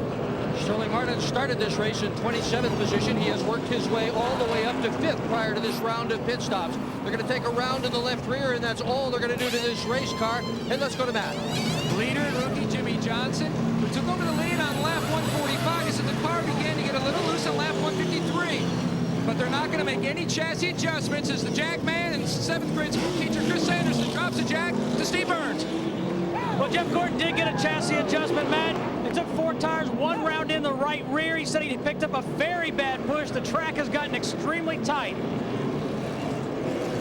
I tell you guys, the rookie driver's doing his job on pit road. That rookie pit crew, Jimmie Johnson, 48 car, they did the job as well. 55 car over there, he come in running 4th, and he killed the engine. They couldn't get it started. They had to push him out. Finally got it fired. Oh, Jimmie Johnson he's just got so much confidence. That whole team does. They can't do anything wrong. Only thing he can do wrong is, yeah, okay, you looking good, baby. If you had flames on that 48 car, tell them how fast you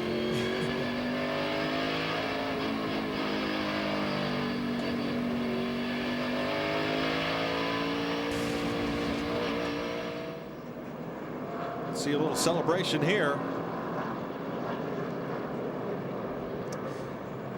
You're hot, you're hot.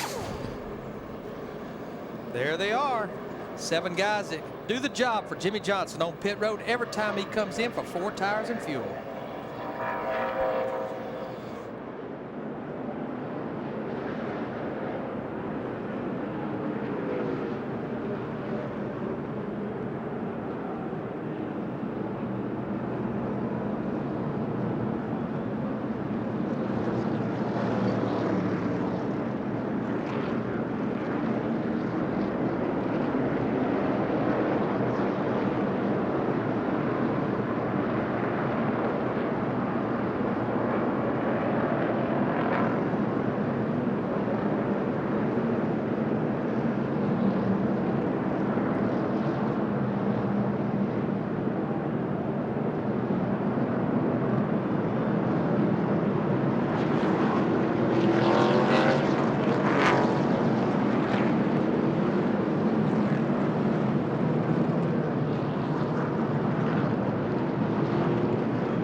Matt Kenseth came into Dover on the verge of perhaps becoming only the 61st driver to ever lead the Winston Cup point standings. That will have to wait for another day. A lot of damage to the right front of the DeWalt Ford. Jeff Hammond. Guys, we were starting to talk this before that problem with Matt Kenseth. Mike Skinner came down pit road and was out of gas. So what they did, they got the 4 tires changed, got him full of gas, but before the car could get cranked, they actually stuck a can of ether down inside the cowl area on a pole and got the car to refire itself. If you look at coming in, you'll see it right here. There it is. And they're actually putting ether in there to help the car crank up. It got him refired and on his way. Unfortunately, the caution did put him 2 laps down, but he's got a very good car here today. Maybe he can get those 2 laps back. Matt Jokum, I think you're with Matt Kenseth. Actually, Steve, down here, we've just caught up. He's talking to Robbie Reiser. Team hard at work. Matt, what happened? We just blew the right front tire. You know, it's just a product of Dover. You have that happen once in a while. I didn't think we were overly aggressive, you know, on air pressure or camber, and my car was extremely on the loose side. So I was surprised as anybody we blew on as loose as we were, but just a bad break. We had to come from the back. We had to run hard all day, and just bad luck. Matt, you came in here second in points. Can you get the car back on the racetrack? I don't know. I think we can get it back out, but it's a long ways to make it out there. So probably 100 laps away from getting out. So if there's not a big wreck or something like that, I don't know if we'll make it back out or not. Jimmie Johnson leads Jeff Gordon, Ricky Rudd, Sterling Marlin, Dale Earnhardt Jr., and Dale Jarrett on the restart. Jerry Nadeau on the left of your screen tried to get a lap back from the leader, not successful. Man, there was a big gamble of them right there down in turn 1. The 73 car is just kind of caught in the middle there, and he can't get out of people's way. And Darrell, we certainly hope it don't happen, but it happens a lot. And Dover, cautions breed caution. Yeah, watch this. Look down on that restart. The 73 car, he gets shoved up just a little bit here, and man, all of a sudden, here they come. What do I do now? What's the spotter saying when that's happening? Hold your position. Right. That's Tony Raines making his first Winston Cup start here this afternoon. About all you can tell a driver in a case like that is hold your line. And he did. He's given a good account of himself in his Winston Cup debut. Look at Jimmie Johnson on that 48 car. He's already pulled out almost a second lead here with Jeff Gordon in the 24. Of course, he's having to battle Jerry Nadeau in the 10, who right now is 3 laps down. Yeah, that 48 car don't need anything, baby. It's just out of here. Now, Bobby Hamilton was up among the front 5. Now he finds himself in 16th position. Matt, what happened? We might as well check in with his crew chief, Jimmy Allen. Jimmy, what happened? Well, we were about a lap away from pitting anyway, and the caution come out and ride around here with the banking on the straightaway like it is. The fuel run away from the pickup and the thing run out of gas. So by the time we got to pit road, it was out of gas. Had a good pit stop, but no fuel. So we got a really good car, and I want to thank all the guys in the motor shop that really stepped it up and worked really hard to give us a good piece this weekend. Bobby's doing a good job. Pit crew's doing good. If we just keep it full of gas and don't make any more dumb mistakes, we'll get back up there. He was 10th here last fall. Bobby Hamilton Sr. was his best finish here, Mike, with a second back in 1995, the fall race. And the most disgusting feeling for a crew chief is to have something like that happen, because you know what? He just beat himself. But now enough competition. But now Hamilton's got to fight his way up from the back, as so many drivers have already done today. That last shot we just saw, you saw Ward Burton in the 22 car pulling out of the garage. Matt Jokum was telling me while we were break, running so bad, they decided to do a little mini test session. Let's go to the garage, change front springs, front shocks. Let's see if we can learn something, because we have to come back here in September. This joint will do that to you. You can be so bad here that you don't even want to go on the racetrack. You're going to have to do something to this car, or I'm parking it. Let's add that Dick Trickle's car has gone to the garage, joining Joe Nemechek, while Steve Hart, who was involved in that lap 124 crash with Ryan Newman, has repaired his Chevrolet, and he's back out on the track. Yeah, and Ward Burton, he's not had very much luck at this racetrack. He's never even had a top 5 finish. So, again, if they can find out something today, then they can use it for the future. And see, a lot of people don't like to come here and test, because you really don't get a good test here until the rubber gets down on the racetrack. If you're here by yourself, all you do is wear out a tire. Today, race conditions, great time to try things. 2 seconds. That's the margin from Jimmie Johnson to Jeff Gordon, then Ricky Rudd, Sterling Marlin, and in 5th, Dale Jarrett.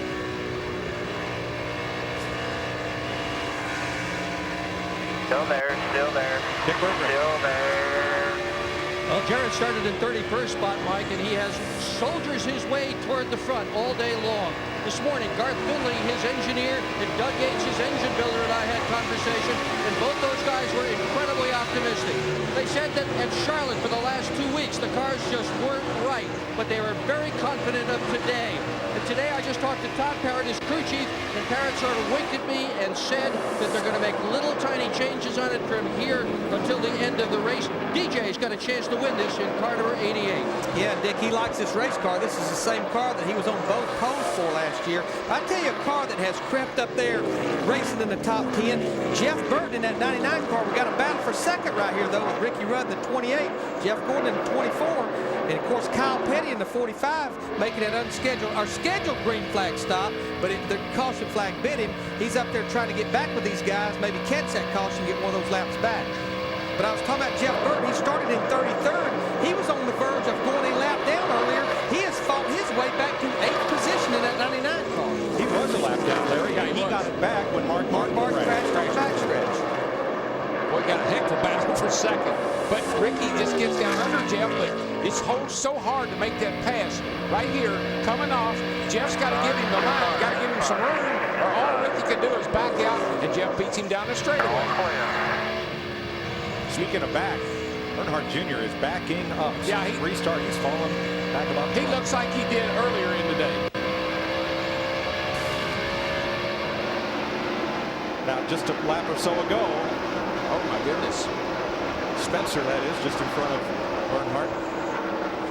That could have damaged the nose on that car. And I don't know. Maybe get a look at it, Larry, see if it hurt it. And there's that hand. We've seen that finger before pointed out the window. Yeah. Jarrett trying it underneath Sterling Marlin. 4th place. I've had a Earnhardt do that to me many times. He just lost another position to Jeff Green, so he's back to 17th now. Car looks okay. It's just real loose. Kenny Schrader goes past. Schrader not on the lead lap. Jimmie Johnson now leads teammate Jeff Gordon by 2.3 seconds.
I thought we had the best seat in the house. This is on the back straightaway, the Dover Downs Hotel and Convention Center.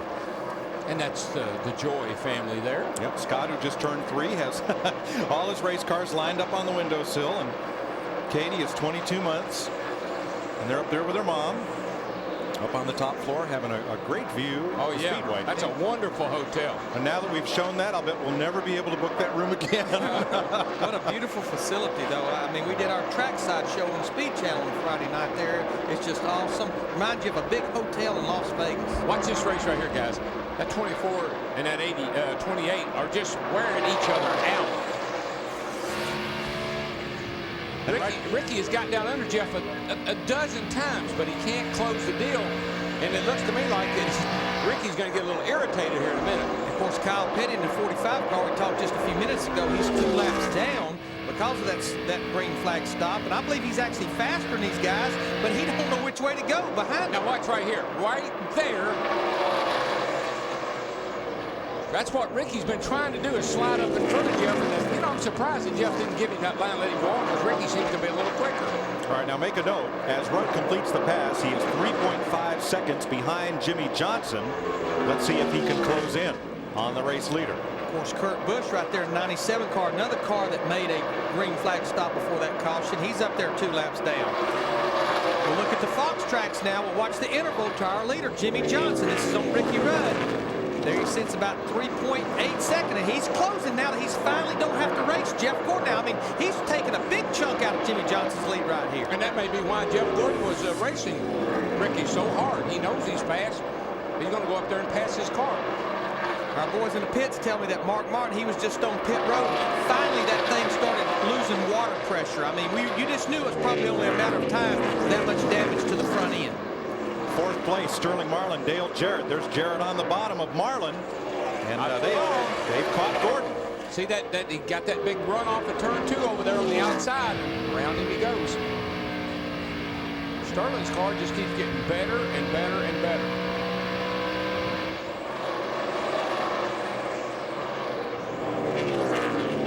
Now Mike Skinner is right with that group, but he was one of those cars that pitted just before the caution and lost 2 laps in the process. And that's one thing I can say about that 40 car, Larry, and you know this, week in and week out, that is the most consistent race car on race day that's in the field.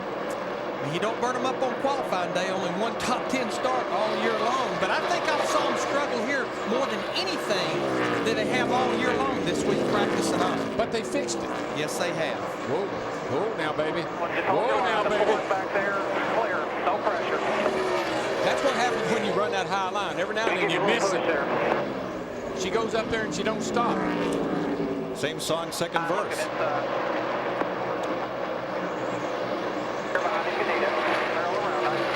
You know, Bill Elliott's made a good. I mean, he's hanging in there in the top. He's 5th right now. He's been in the top 5, 6 all day long. Started on the outside pole. Now, was there contact here? No. Sterling just drove it in there, got the back end, hung out a little bit, had to chase it up the track. Good job of saving it. That's what you call loose end. Yes. And I don't have to tell you which end either.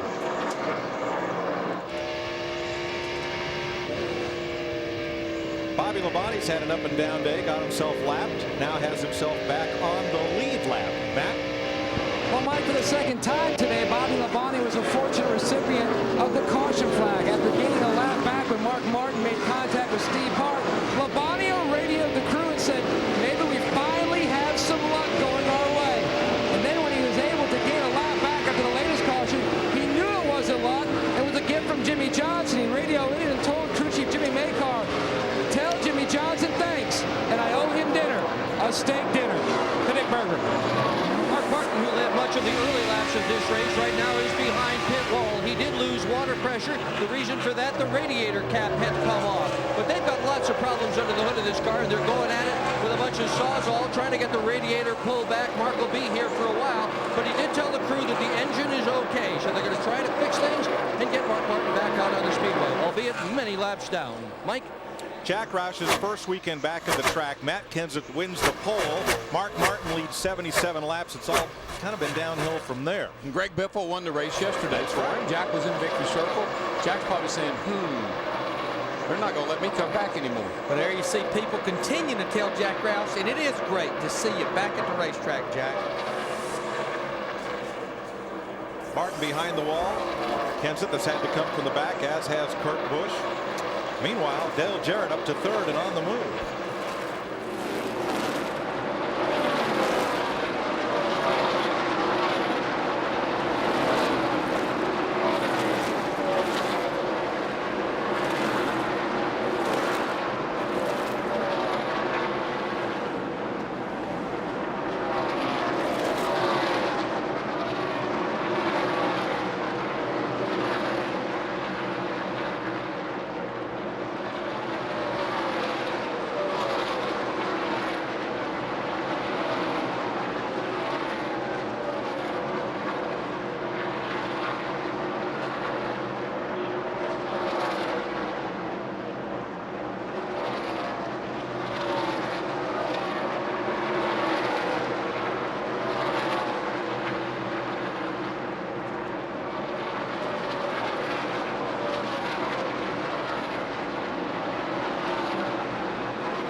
Now look at that panel at the top of your screen. The young guns are down to 1, and right behind Jimmie Johnson, there's a whole lot of experience here. That's a blazing gun in the front. That's some smoking guns behind him. You know what they say about youth and old age? No, what? I thought you knew.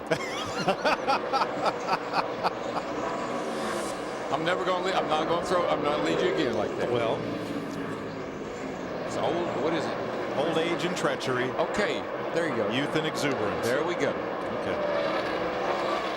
People in our truck tell us that they're hearing that Sterling Marlin is complaining about being loose in, and you cannot be loose in. You carry so much speed getting in the corner here. If you're loose in, it throws the whole corner off. Well, we saw him loose in.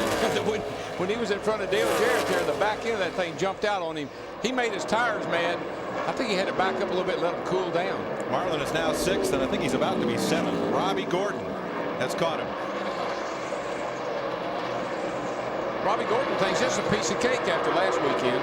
1,100 miles last weekend coming to Dover. It's fun. Now you saw Scott a little bit ago had to have Robby Gordon. Dad, we don't have Robby Gordon. Tell me why a $4 die-cast car has to cost $14 at the racetrack. We don't have time for me to tell you why, but it's because there's a lot of people that cost. Well, he now has Robby Gordon. He not only has Robby Gordon, but he has Casey Atwood in that 7 car. I know I've talked about this the last few weeks, but Tony Furr moving over to this race car about a month ago from the 25 car where Jerry Nadeau was.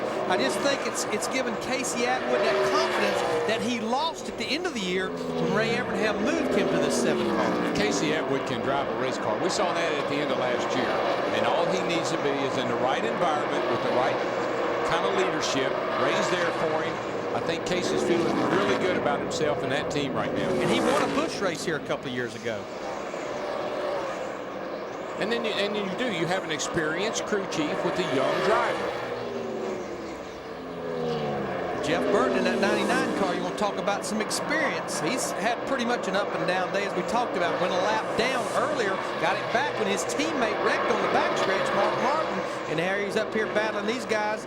And this, once again, is a battle for 7th position between these 3 cars. He's actually caught those guys as they race each other. It's kind of slowed them up a little bit and allowed him to close. Tony Stewart rounds out the top 10. He's 13 seconds off the lead.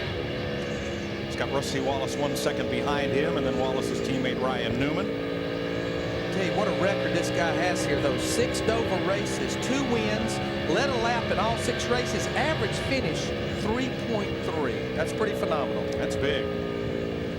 Mr. Newman has had, many drivers here have had an up and down day. As Bobby Hamilton closes up on Ryan Newman. That's the battle for 12th place. Yeah, Bobby's working his way back slowly. He's picked off several cars. He's up to Newman now.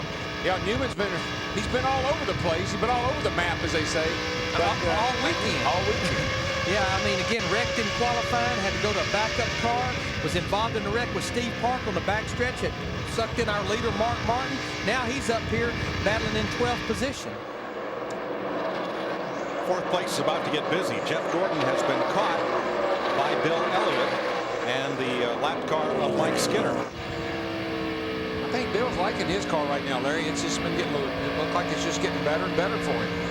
It looks like what he's doing, Darrell, he jumps back to the throttle. He makes a lunge on Jeff Gordon, but it's almost like the car won't quite take it, and he has to pedal just a little bit. Back off that throttle just a little bit. That's okay, as long as you can get it wide open somewhere. Let's look at the top 5 spots in terms of experience and in terms of winning in Winston Cup. Jimmie Johnson is our leader. He has 1 win already in his rookie season, but right behind him, there's over 140 wins in those next 4 positions. That's impressive. And what? 6 wins to Cup championships as well. Jimmie Johnson continues to lead at Dover.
Jimmie Johnson.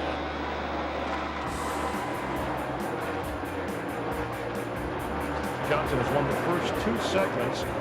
Total of 10 cars will be inverted for the final 20 laps. Jimmie Johnson goes all the way back to 10th. Jimmie Johnson, as he makes it back to 5th. There is Jimmie Johnson, our pole sitter. And Jimmie Johnson continues to lead and has led most of the laps. The rookie dominating here in Charlotte.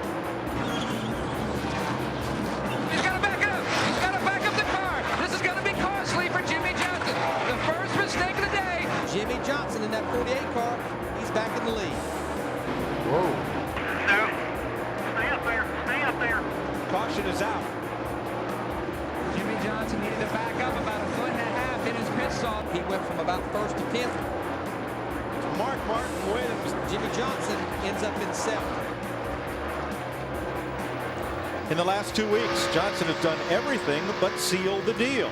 In the Winston All-Star race, the fans voted him back to 10th place for the final segment. And his miscue on the final pit stop last Sunday night at Lowe's Motor Speedway perhaps kept him from winning the 600. Yeah, it's been total dominance by that 48 team, but they don't have a whole lot to show for it. Well, Mike, while Jimmie Johnson is yarding the competition on the racetrack, he's also serving notice that although a rookie, he approaches this game of racing like a veteran. He could have and should have won the Winston. He could have and should have won the 600. He took home an actual dollar amount of $341,925. His take should have been $1.1 million. But a pep talk by Rick Hendrick. He comes to Dover and he started to yard the competition. DW, you told me many, many times this game is so mental. A lot of other young rookie drivers would have let the last 2 weeks get to him. Doesn't appear so for Johnson. Well, he does seem to be awfully composed for a rookie, and I think he's just loving it. You know, I think there's so much good going on with him and that race team that it's hard to get down. Darrell, he's proven that momentum doesn't just come from winning. Mark Martin has momentum from winning last week. It comes also from running well enough to win. Well, and not only that, but just look at what happened there in the 600. That 23 car spun right in front of him. I mean, you know, things aren't going well. He could have plowed right into him like we saw Mark Martin do over here on the back straightaway. That car stopped, all of a sudden slid down the track and by him. It went right on by him, no problem. You know, guys, it has been a long time since we've seen both Yates cars, the 28 Ricky Rudd and Dale Jarrett 88 car, up here battling in the top 5. It's been very hit and miss all year long. Here they are running 2nd and 3rd. Steve Burns has more. And Mike with Michael McSwain. Michael, what is Ricky saying about the car and what adjustments might you make? Hey, it's, need a little bit of grip or car's doing pretty good. Just a little bit off. Figure it out here. Sergeant Berger. Rudd's teammate is Dale Jarrett. Right now he is running in the 3rd position. He had a lousy qualifying lap. 31st he started this race. But NASCAR gives each team the telemetry setup that the pole winner got and what the team did as well. And when the 88 team took a look at what Jarrett had done, they discovered that he was slow coming off the 4th corner. That's the only place he was slow. So they went to work on the 4th corner, and they've got the car dialed in now so that he is fast at every corner of the racetrack. That's the game plan. He won this race in 1998. 7 of his last 11 starts here have been top 5, and they believe they're going to win the race today. Mike?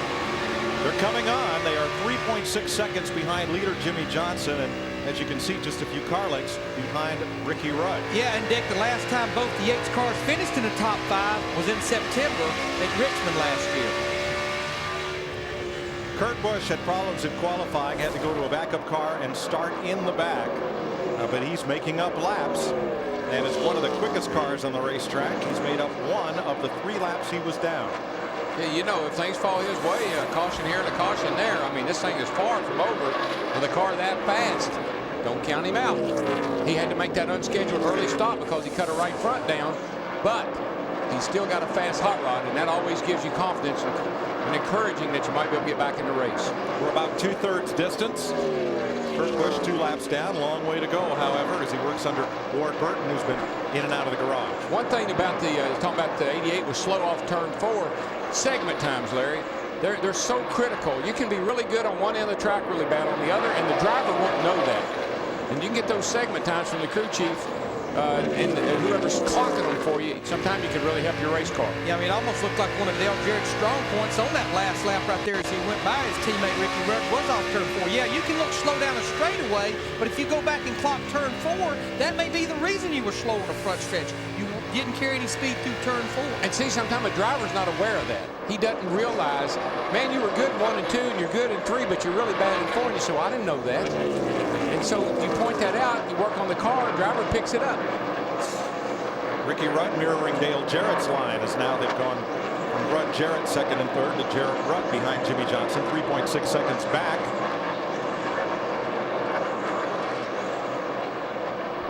Behind them, Bill Elliott in fourth, Jeff Gordon in fifth, Casey Atwood closing in on Gordon from sixth, Sterling Marlin and Robby Gordon battling for seventh, Jeff Burton, Rusty Wallace, the top 10. Those two cars, the 28 and 88, they seem to me like when they work together, when they communicate as a team, two-car team, they get good results.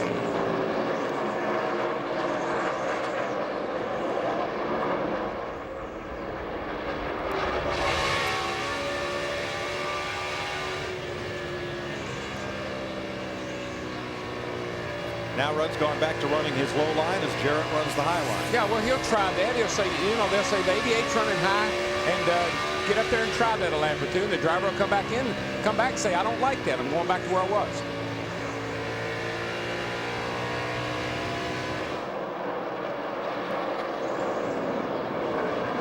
Down in the pit, you know, they'll clock a car. If he's running a different line, they'll tell you to try it. You try a lap or two, don't like it, you go back to what you had. Darrell, the important thing is they're gaining. They have cut Jimmie Johnson's lead now down to 2.6 seconds.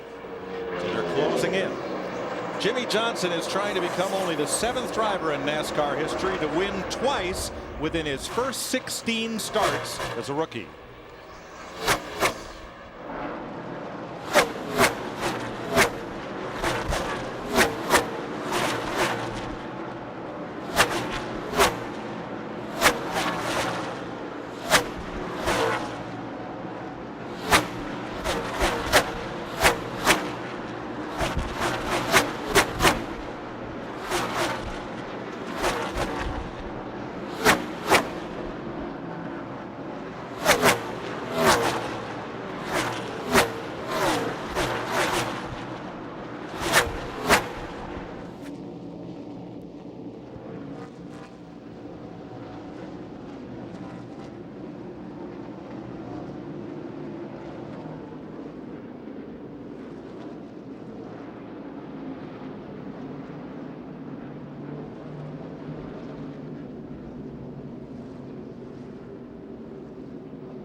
The leaders are pitting under caution. Jeff Green has crashed at turn 3. Matt?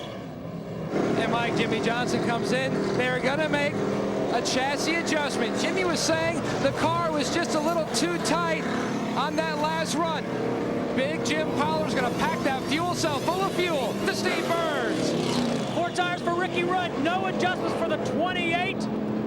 The 24 of Jeff Gordon finally getting service. He took a spring rubber out of the left rear. He's gone. Jeff Green appeared to cut down a right front tire going into turn 3 to bring out this caution. Dale Jarrett in the 88 group, they win the battle off pit road. Now that a lot of cars are lapped down, Dale Jarrett's pitting way back up pit road. He had an opening in front of him. And we'll watch right here. This is coming down the backstretch at you, Darrell. Oh, yeah, going into the third turn, you see the tires all coming apart. It's just flying all the pieces right there. And, of course, the driver can do nothing. The thing is just, it's pulling him right into the fence. Pretty good little shot he took going in there.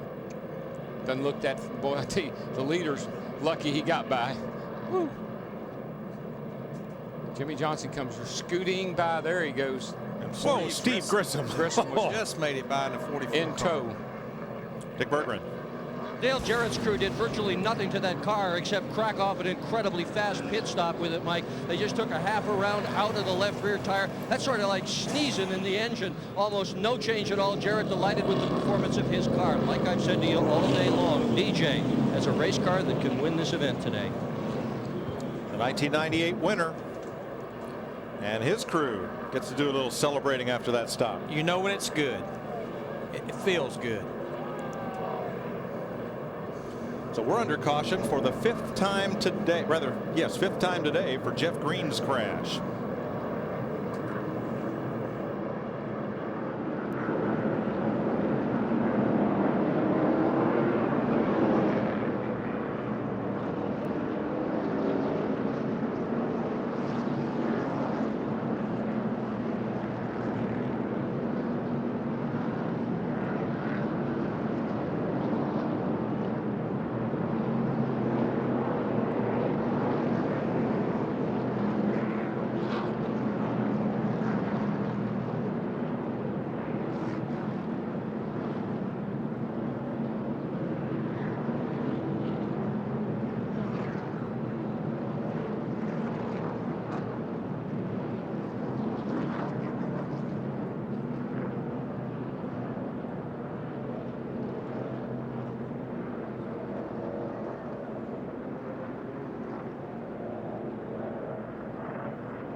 Welcome back to FX's coverage of the MBNA Platinum 400. We're closing in on 3/4 distance. 5 laps from now is 300 laps.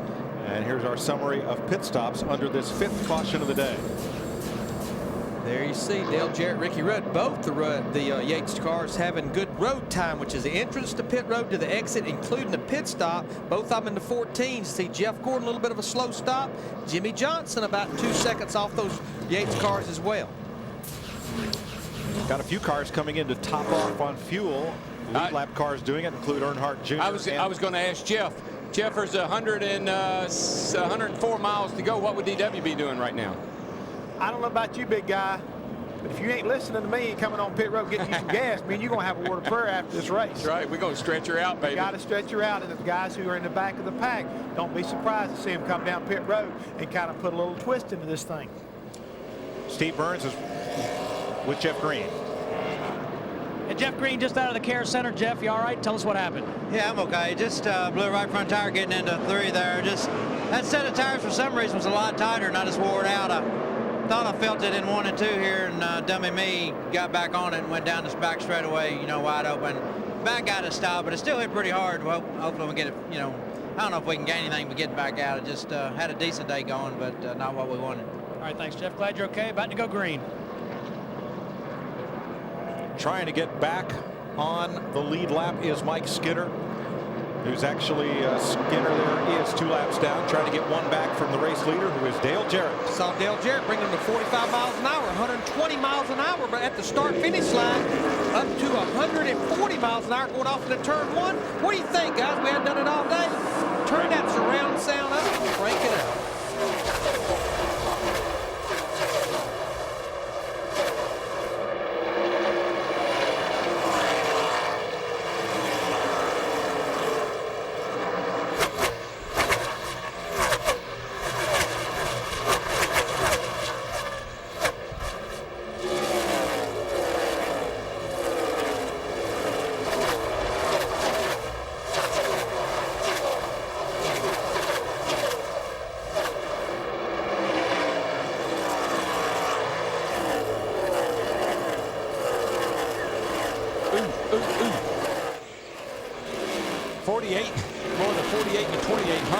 Coming off of 4 there down the front here. That was getting kind of ugly, guys. That probably sounded pretty good in your surround sound. Dale Jr. up high down in turn 1 and 2 now. He got pushed up or got loose 1. I don't know what happened to him. He went up the hill. Dale Jr. did. Well, that normally happens. It takes you about a half a lap or so to regroup. Plus, you pick up a bunch of debris on your tires because your tires are hot. Yeah, his car's just kind of wobbling all over the place. What happens is these tires just come out of the pits, probably got the air pressure really, really low in the tires in the car. Didn't drive very good for a lap or 2. I think that hurt Robby Gordon on the restart. He dropped about half a dozen spots, but now he's marching his way back up through as well. I think that's usually the product of low air pressure. So a lot of cars just don't feel good for a lap or 2 when you got the air way down like you have to run it here. So right there, I was coming down the front stretch. Ricky Rudd in the 48 car, and then you have Bill Elliott in the 9 and Jeff Burton in the 99 right behind him. I've been very impressed with Bill Elliott today. But he's hung in there all day long. Got a pretty good old car there. He's in 4th place. Jarrett and Rudd teammates, then Johnson, the rookie, Elliott, and in the top 5, Jeff Burton for the first time today. Let's get out of Jimmie Johnson's pit. Matt. Well, Mike, Chad Canals, Jimmie Johnson's crew chief, has 3 wins here when he was part of Jeff Gordon's Rainbow Wars, but he just felt like he could never quite get a handle on this, being his 3rd start as a crew chief. But now we're going to talk about fuel mileage. That caution did not come when you wanted it to, Chad. What's the fuel mileage strategy look like now? As always, we just can't do it. You know, we don't need real good fuel mileage. The setups that we put underneath the car are pretty aggressive. Jimmy's pretty aggressive driver. The Hendrick engines are capable of doing it, but unfortunately, we don't let him play the role. We're about 10 laps short, it looks like. You know, I'm sure that there's some guys that can make it. 88 to 28, I don't know. Elliott, he's always really good on fuel mileage, so we'll just have to wait and see. Hopefully we get a caution. Everybody will have to pit. We can race for the win. There is a slight concern that there could possibly be a little bit of damage to the right front on Jimmie Johnson's car. His spotter is going to check it out. They did go 3 wide there right after the restart. I tell you, Matt, my driver buddy DW has taught me never to say nobody can make it. You're right. With the restart the race on lap 297, that's 103 laps, 103 miles. That's a long way to go here when most teams are telling me their fuel window was 85 to 90 laps, especially with the restraints they're putting on the fuel cells now. These fuel cells are struggling to hold 22 gallons now. Side by side for 2nd. How about his mileage, Steve? Well, it's going to be interesting, Mike. I just talked to Norman Koshimizu, and we have caution on the track. We'll finish that story in just a second. For the 6 car, talked to Norman Koshimizu, and he said if Ricky Rudd can save me half a gallon, I can make it 103 laps. So this caution may help. Norman is the gas man on that number 28. Mark Martin, who led 77 laps here early and looked like a strong bet for a win, came back on track, couldn't go much further, and cycles around slowly to pit road. Now what the real gamble will be, you know that if you're close, that these cautions, you're running very slow. It's about 2 to 1 here. 2 caution laps is 1 green lap. But if you don't think you can make it, you need to come to pit road and top off now. So why didn't anybody come? Well, because the pit road is not open yet. Well, pit road's not open yet. It's still Pit closed. road's still closed. Guess what else it's time for that we haven't done today? Oh, no. Oh, boy. I thought we might make it through the day without that. Pep Boys Trivia. One driver has won here 7 times in 5 different makes of cars. Oh, man. Who is it and what were they? Oh, wow. You want us to name the cars? I'll help you out. I'd have a better chance of doing that. It's Richard Petty. He's won 7 races here. What 5 different car makes did he win in? Well, a Pontiac, a Chevrolet, a Chrysler, a Dodge, a Plymouth, and he won the first ever race here in a Ford. That's right. Give it to DW. Yes. Well, I mean, you only got so many cars, but there are a lot of drivers. You know, though, I'm bringing him the book. If you'd gotten to Imperial stuff up. If you'd gotten to Imperial and Cadillac, I'd have to have a word with you. All right, here it is right here. Who will come to pit road, who won't? Do you remember that Dodge Magnum? Oh, yes. My goodness. And not like Dale Jarrett in 88, Jimmie Johnson in 48. They're going to come to pit road. Looks like everybody pretty much is going to come with them. 28 stayed out. 28 staying out. 28 did stay out. Well, this will make life interesting. Now, like you said, Larry, if the only reason you'd stay out is if you think you can make it.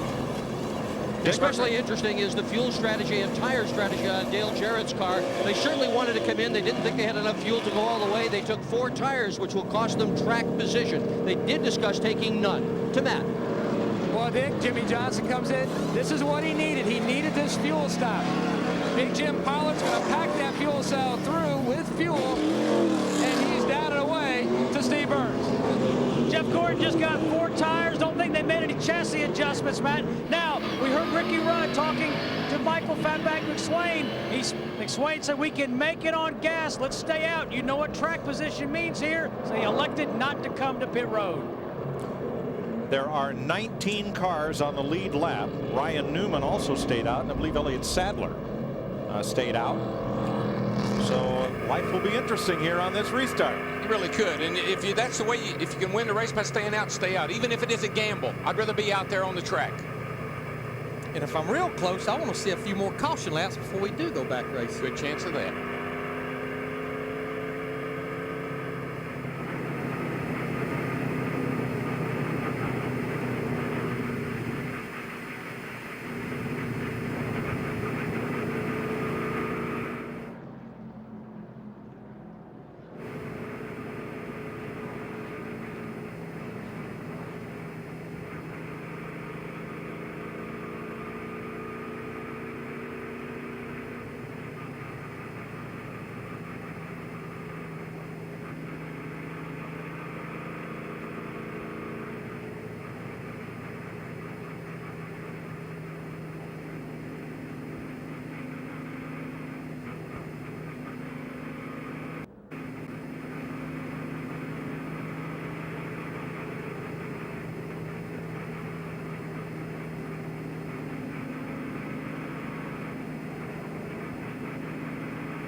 On the restart, the 3 cars that stayed out, Rudd, Newman, and Sadler, will lead Elliott, Jeff Burton, Atwood, Robby Gordon, and Ricky Craven down for the green flag. Hey, Jeff, fuel mileage. What was it I always asked you when I leave the pit about getting it full? No, Darrell, I didn't get it full. I only got 2 cans in it, buddy. you know, you can get it in some. We're coming to the green. 89 laps to go when they get the green flag. This could be the stretch run to the finish. The drivers who did not stop.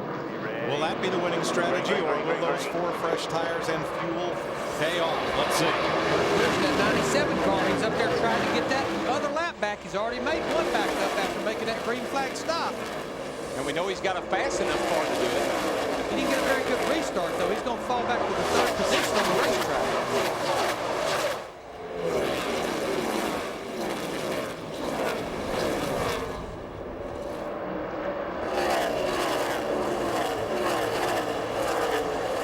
Newman up there, guys, running in 2nd place.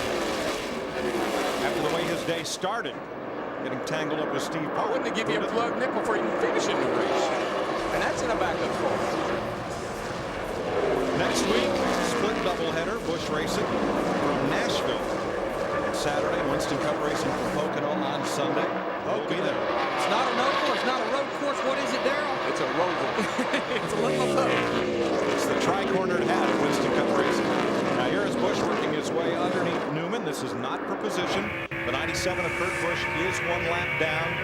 Now he's going to try to run down Ricky Rudd and get that lap back. And guess what? Ricky Rudd will not he won't put up a fight. He'll let him go. Oh, baby. Oh, baby. A little nudge.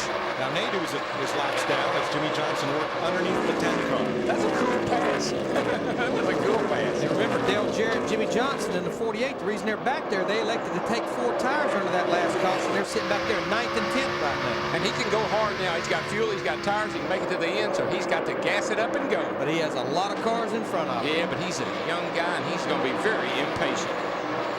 In recent Winston Cup history, only 4 drivers have gotten 2 wins in their first 16 starts. Dan Gurney in 64, A.J. Foyt in 65, Davey Allison, Dale Earnhardt Jr.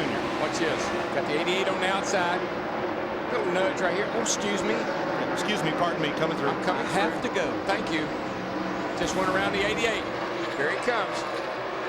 Now, you got to know that this guy's thinking about last week, the Winston, all those races that he should have, could have won. And today he's got a dominant car. Don't want to let this one slip away. But Darrell, he's back there. Yeah, he's fast, but he's over 5 seconds behind leader Ricky Rudd, and he's running 24.76s. But once again, we saw this yesterday in the Busch race with Greg Biffle had older tires. Ricky Rudd, he's up there running 24.53 now. He don't have nobody to contend with. He can run his line. Just how long can Ricky do that? He got, a few laps on his tires. That'll be the difference, I think. The first of the drivers who stopped is Bill Elliott. Let's go to his pit. Mikey stopped back on lap 293 and took on 4 tires. Mike Ford playing the track position game. Yeah, most definitely. Not only that, our car at the beginning of the race was good on scuffs. We just run a few laps on our tires there. I feel like that'll play into our hand. Track position is definitely important. The first 3 or 4 cars seem to break away all day. We opted just for fuel. Well, let me tell you, the 48 car is in a hurry. He's got a fast car. We talk about closing rate.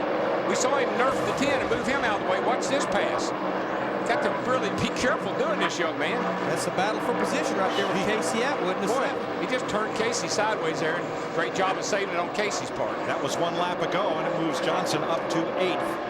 Atwood, meanwhile, fell to 12th. Probably getting a call from the NASCAR people right now about, hey, let's watch that. It's a little too aggressive.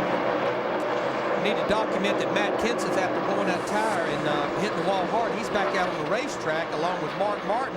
So here with only 80 laps to go, we only have 2 cars out. Dick Trickle in the 71, Joe Nemechek in the 25. Meanwhile, Jeff Green in the 30. They're in the garage trying to repair their car. Ricky Rudd is going to see a mirror full of Kurt Busch pretty soon as Busch is trying to get back on the lead lap. Rudd is our race leader. He's 2.2 seconds ahead of Ryan Newman, but the car closing fast behind him is sophomore Kurt Busch. And there is the discussion.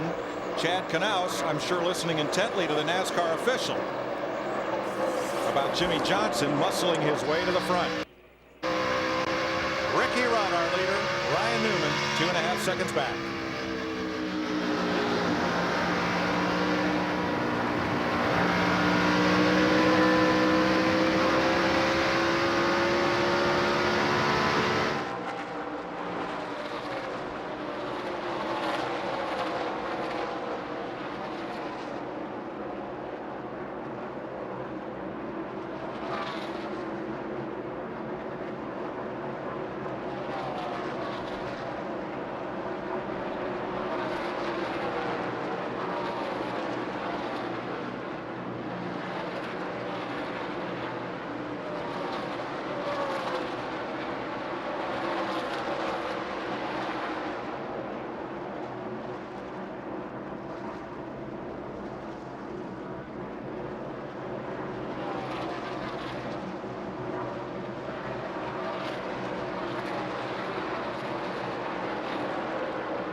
Laps to go at Dover International Speedway. Ricky Rudd 2.8 seconds out in front of Ryan Newman. Bill Elliott another 0.7 of a second back. Jeff Burton, who spent most of the day a lap down, finds himself now in 4th ahead of Elliott Sadler. Robby Gordon, Jimmie Johnson trying to fight his way back up through. He is 7th. Dale Jarrett, Ricky Craven, Sterling Marlin, the top 10. I tell you, the boy that just continues to have a great day. He's in 6th position. Robby Gordon in that 31 car. Now he has a mirror full of Jimmie Johnson in the 48 car, but what a day for this group right here. Again, he'll have a new team, a new crew chief starting next week. You're going to know basically Kevin Harvick, the 29's entire team, including crew chief Kevin Hamlin. Then look at that 48 car, just right through the center of the corner, back in the gas, and under him he goes. Larry, what I find most interesting about that spot is they're not changing just crews, they're changing all the cars too. Changing everything. Each crew chief wanted to keep their own set of cars. And I said this to Larry, and I'm just kind of kidding, but it's a fact. They have lost so many race cars since Talladega that I don't think it's going to make all that. They're building new cars every day up there. You see on the Fox tracks now here, we're going to look at the intervals here, about 6.25 seconds. He has a fast car. He's catching Elliott Sadler here in the 21 car, and that just cost him so much time. He just can't get in clean racetrack. That interval is to the race leader, Ricky Rudd. Yep, Jimmie Johnson now up to 6th. He has 70 laps left to go. Now this will be the first clean lap he has had in just a while. Ricky Rudd ran 25.02. Okay, there you go. Jimmie Johnson that time ran 24.80. That's 2/10 quicker once he had a clean racetrack. Bill Elliott has caught Ryan Newman for 2nd place. It's good. Bill, again, I just got to say, I've been impressed with Bill's run today. This is as good as I've seen Bill run since he won at Homestead last year. But by the same token, I got to give it a little credit to that 12 car, too, because that guy's been in all kind of trouble today, and there he is up there holding off Bill Elliott for 2nd place. Dick Berggren. And the trouble didn't just start today either. Ryan Newman crashed on his qualifying run, so this is a backup car that he started dead last in the field with. Just a moment ago, I asked Matt Borland, his crew chief, whether he had enough fuel to go all the way. The 12 car did not stop on that last caution flag. Borland looked at me and simply shrugged his shoulders. They don't know. Mike? Outcome will be as interesting interesting to them as it will be to us. Well, I know you hate to give up track position, but if you get a caution, you have an opportunity to top off, and you don't know you can make it, you don't make it, shame on you. Oh, yeah, and I agree with that. And the thing about it is, the 48 car here comes up in 4th place. He knows he can make it no matter what happens. If there was a caution now, he could stay out. And the other guys would be faced with the issue of, do I need to pit or not? Right. So he's in the catbird seat if he can chase down the 28. To get there, he goes. Lead lap, Kurt Busch makes it around Ricky Rudd, but now he needs a caution to get back in contention. And it's just another young guy that's fought his way back. I mean, from 2 laps down, and here he is back in the race, same way as Newman. And how he got 2 laps down was he made a green flag stop a few laps before a caution came out and put him 2 laps down. Now he's made them both up. Absolutely, he needs a caution. He'd become a contender. He's in 19th place. How's our old buddy Rusty Wallace doing today? Darrell, he's kind of flirted with the top 10. Right now, he's just outside it. He's in 12th place. And he has run up in the top 10. Yeah, Larry and I, you know, we watched him practice, and he had one of the fastest practice speeds. We thought Rusty might have a really good day today. We even thought maybe he could win. And I mean, Dover has been his place. He's a track record holder here. 3 wins, 4 poles. But just hard to believe that he's looking for his first top 5 in 21 races, going all the way back to Kansas City last September. But what do we know about Dover, Larry? Let's don't count anybody out yet. Absolutely not. Count nobody in, count nobody out. Proof of that, in 1975, Richard Petty made up a 6-lap deficit to nose out Dick Brooks for the win here.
Big question with 58 laps to go is 4-time Dover winner Ricky Rudd feeling fuelish. Here's the problem.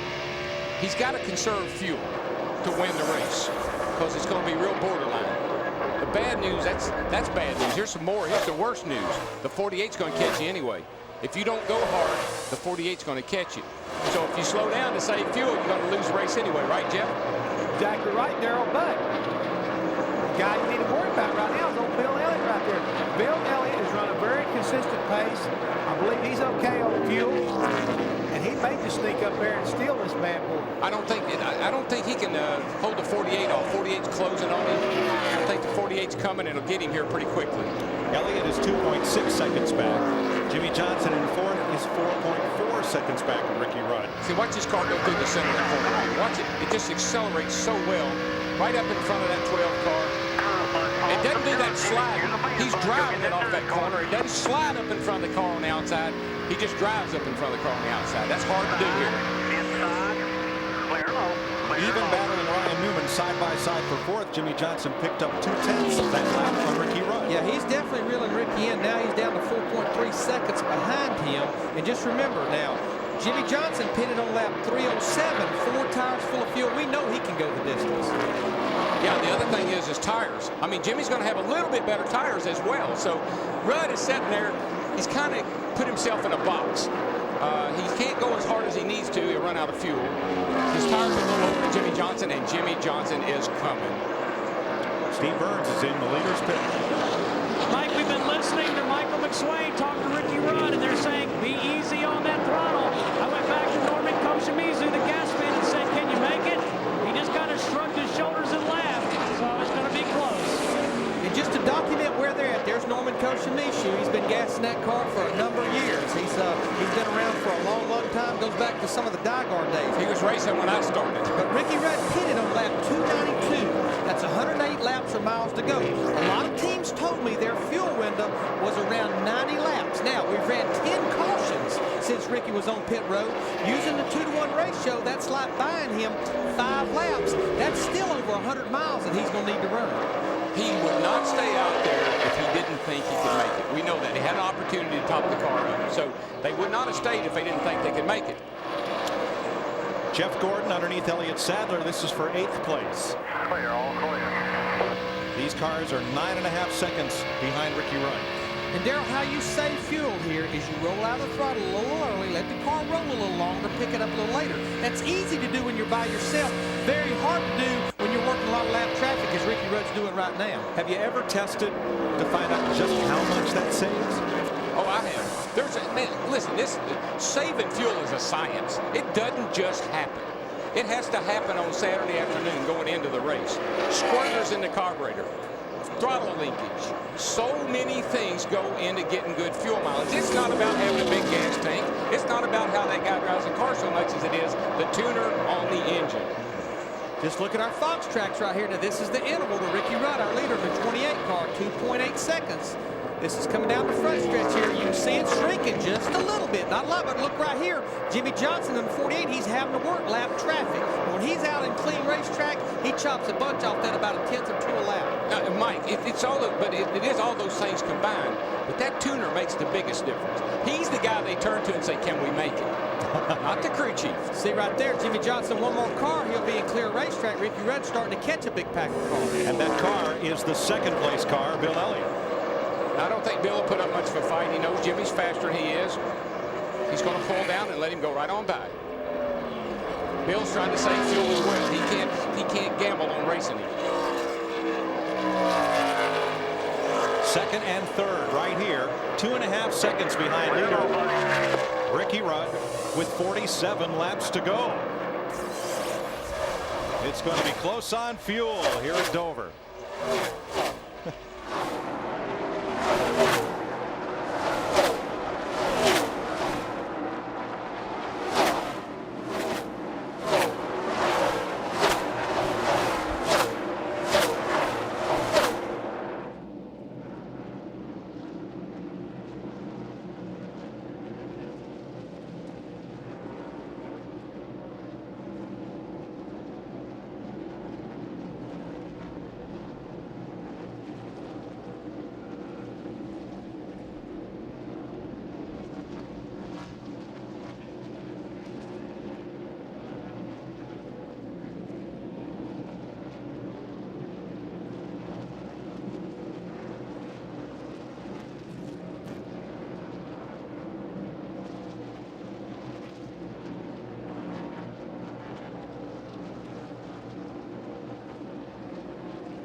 3 laps to go. Ricky Rudd is trying to win it on strategy. Jimmie Johnson is trying to win it by whipping the fastest car here into a froth. Will Rudd have enough fuel to make it? We know Johnson does. I mean, that's a great call on the 28's car part. If they finish the race, don't run out of fuel. The worst they can probably do is run second, because Johnson has closed down on him in a big hurry. But nonetheless, Jimmie Johnson's in a catbird seat. I mean, right now they both were in clean racetrack. Jimmie Johnson still ran 2/10 of laps quicker. What they got to do with Jimmie Johnson is now he's caught Rudd. I mean, for all practical purposes, calm down now, take a deep breath, and don't make any mistakes. Bill Elliott is still 2.5 seconds behind Rudd, as he was when we went to break. But Elliott now the 3rd place car. Jimmie Johnson is within 1 second of the race leader. For the Jeff Green fans, he's back in the race after that hard hit a while ago after blowing a tire. He's 68 laps down, so he's back out there trying to make some circles. Matt. Well, Mike DW was exactly right. 2 laps ago, Chad Knaus came on the radio and told Jimmie Johnson, you can see him through the windshield now, just pace yourself. Just find a nice rhythm and pace and go after him. Yeah, now that the gap has closed, he's there. He's got a better race car. You know, get up there, get around him, but also use some good common sense now and use good judgment. Jimmie Johnson has led the most laps today, and he's in position to take over 2nd in the Winston Cup standings.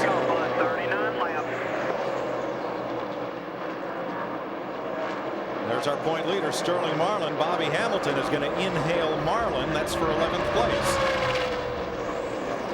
And even on, Sterling Marlin is kind of neat the way he did. Even though he doesn't have the best car out there today, where is he? He's probably going to end up in it. Here's the battle for the lead. It really won't be much of a battle, I don't think. I'm sure Ricky will fight him hard. I'm just impressed with the way that 48 car will come up off the bottom of the corner. Never wobble. Drive right off the corner, straight as an arrow, and away he goes. We almost missed it because he was a second back and caught him like that. I think Ricky's really having to. I think he'll fall in behind him now and try to save as much fuel as he can, but keep him in sight. Right there's where he's so strong, Darryl. You talked about it. He gets up off that corner on that straightaway. See, this is where the old veteran, if he is probably as smart as I think Ricky Rudd is, he'll worry him to death. He'll just kind of sit there and worry him. You know, hey, I'm back here, old buddy. I'll let you catch me, but guess what? I ain't going away. Dick Berglund tells us that our winner from September, Dale Earnhardt Jr., he had to come to pit road. He was overheating. Not having a very good day. He's back out there 4 laps down in 31st. Now, Johnson will run away from Rudd, but Ricky may be able to get right back to him in traffic. I don't know the way that 48 car is running. Better not let him get too far away. Right. I was anticipating Rudd would try to hang with him. Ryan Newman, Dale Jarrett. This is 5th place. Gets that run up off the outside there. Gets a good straightaway speed. Makes the pass. Just remember, a lot like Jimmie Johnson, though, Dale Jarrett in 88, he has a little fresher tires than these guys. Like Jimmie Johnson, he elected to get 4 tires under that last caution. And you see, Newman doesn't give up. He drives it right back under him. That's the thing about these young drivers. They're relentless. But they don't know how to pace themselves. They got no pace. Fresh tires. This is about 7 seconds behind our leader right now.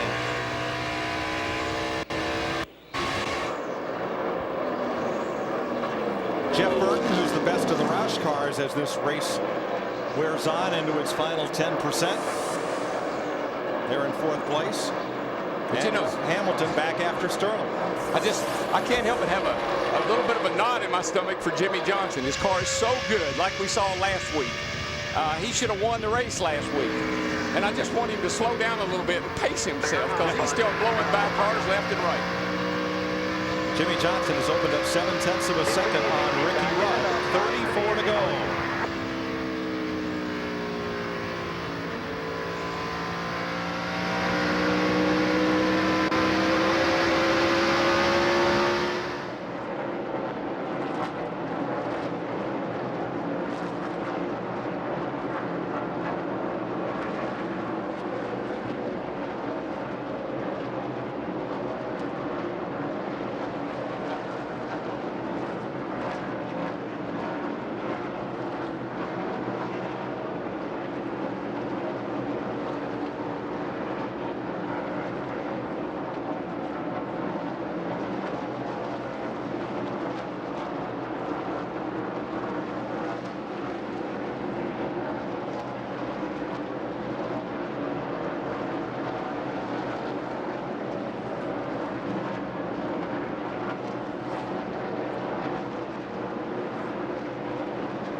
caution has just come out. Kenny Schrader's number 36 has melted going off into turn 1. No, that's the track bar. It broke the track bar, and the rear end house is flopping around back there, rubbing the tires up in the fender well. This one holds the rear end centered in the car. The track bar, you know. Track bar melted. The place where we go after the race is over. So, among the lead lap cars, and there are now 18 of them, we have 28 laps to go. Who will stop and who will not? I think everybody will. I mean, you have 70 laps on your tires. You're going to have about 20 to 25 laps to go. I think you have to get 4 fresh tires. But how about Kurt Busch? He finally makes that other lap up. Now, he's going to be 17th, depending on how things unfold after the pit stops. Now, we won't see him come to pit road yet because pit road is closed. Remember what Jeff Green did earlier in the day? Came in the pits 20th, came out 5th, and then settled back to about 9th spot. He didn't lose all that much by not taking on those 4 tires. Well, we saw the Busch Series, Greg Biffle yesterday. He stayed out on tires about these same laps on them and drove away from the field. So, I mean, we know that the 48 can make it on fuel. We're not sure about the rest of it. I think one of these last 6 or 7 cars could stay out and gain from it. We'll see. Now, Jeff, what one of the guys at the back may do, maybe try 2 tires. I think you have to at least have 2, but I think you need 4. Larry, you got to be, one thing you got to pay attention to right now coming out pit road, especially if you're the 28 and the 97 or the 24. These guys are still pitted real close together, and with Kurt Busch being at the tail end of this pack, there still may be some problems as far as getting in and out of the pit, getting blocked in, and or damages. So you got to be careful about pit road once again. Yeah, and of course, Dale Jarrett, he's going to come in 4th, and those guys have had great stops all day. Now, this happened just a few laps ago. Just as they were coming around for the caution contact, Kurt Busch and Casey Atwood. Yeah. Atwood's felt that before. Yeah, Jimmie Johnson did that to him earlier. He's got that move down pat. Busch got the spot. They are the last 2 cars on the lead lap. Pit road is still closed because they're putting down some speedy drive from Ken Schrader. Mike, this could also be a problem if you come down pit road. It could mess you up and make you slide through your pits if there's oil on pit road. So these crew chiefs are really got to be on their game and talking to their drivers, trying to make the right call as far as pit road's concerned. Excuse me, I'm corrected. It wasn't because of oil. It was because the wrecker is going to have to push Schrader's car off of pit road, and it was in the way of some cars that would have made their stops. Here's when you hate to be the leader. If Jimmie Johnson stays out, everybody goes in. If Jimmie Johnson goes in, everybody stays out. This is one of those times when I'm glad I became a broadcaster. Now, if I'm Jimmie Johnson, I'm sure I watched that Busch race yesterday and saw Greg Biffle not stop late in the race and go on to win it. I got to think they're going to stay out. I think the 48 will stay out. I'm not sure about the rest of them. Well, the 28's questionable on fuel. We think he'll be in. Yeah, well, that he probably can make it now. We had caution laps before, had this run here. Now we got caution laps again, so maybe he can make it on fuel now. Stay out, man. Let's do it. I agree. Number 4, let's do it. I agree. Give Greg Biffle an attaboy on that one, maybe. Well, if they're making a decision, they have to make it now because pit road is open. So we'll see who comes to pit road. We'll see who stay out. Ricky Rudd in the 28 car. He's coming to pit road. Bill Elliott in the 9. Larry, that is the problem with not pitting the last time. If a caution fell this time of the race, but you see what they did, they left him setting a duck out there. Dick Burton, Jimmie Johnson's a lonely man. Looks like the only leader that didn't pit. And Todd Parrott made the call on Dale Jarrett. He said, come on, tires. They're going to put 4 tires on it. No adjustment to the chassis. The only adjustment is air pressure. They wanted as simple a pit stop as possible. To Matt. Jimmie Johnson stayed out because he wanted clean air. The 88 is out. Bill Elliott, they're going to go up 1 pound on both right side tires. A 4-tire change, no fuel for Elliott. To Steve Burns. 4 tires. This is what they needed, Matt. 4 tires. They have any shot at all to win. No chassis adjustments, just air pressure on the 28. He gets around at 97 and back onto the racetrack. Tony Stewart stalled. They have to push him out of his pit. And Jimmie Johnson is the only driver on the lead lap who did not stop. It's just set and duck, baby. I'm telling you, when you're leading the race like that right there, if you stay out, they all pit. You said he should stay out. Well, I know he did the right thing. I'm with him. Right. Yeah. But that just shows you what happened. He may have some friends, though, in Jeff Burton in 55 car, Bobby Hamilton, because it looks like they maybe only took 2 tires.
When we went away, I was kidding Darrell that Jimmie Johnson's team might have been listening to his discussion on strategy, but the leader's in a tough spot in this case, Darrell. Oh, listen, if I'm Jimmie Johnson, I'm going to stay out. But you know what I know by that? Everybody behind me is going to pit. The leader is a sitting duck, but I like that duck. Now, the cars behind him, the 99 car, he only changed 2 tires. Bobby Hamilton, the 55 behind him, gas only. This is Mark Martin in the 6 car. He's got his hood up. And not much to hold it down. Not intentionally either. It's just making a bad day worse. Can Jimmie Johnson hold on? Jeff Burton, Bobby Hamilton, Ricky Rudd, Bill Elliott, Dale Jarrett, and the rest of his field. Just like we said before we had this situation here, Mike, at Dover, you never know. You never know who's going to win or what's going to happen. Well, shades of Greg Biffle yesterday. Here's Johnson scooting out from the field. As soon as he gets a little, I think these tires on concrete, the concrete seems to be a little bit more forgiving on the tires than they are on asphalt. Just remember, Ricky Rudd, the 28 car, 4 fresh tires, but he has those lap cars up there to contend with as well. 22 laps to go. Rudd moving on the outside. Gaining a little ground, but he's got Hamilton and Burton ahead, the 2nd and 3rd place cars. Bobby Hamilton got gas only on his stop. Well, yesterday we saw in a 200-mile race, we saw no tires win the race. We'll see how it goes today. Kurt Busch back on the lead lap, but he's in 16th. Rudd's around the 55 car. Into 3rd place.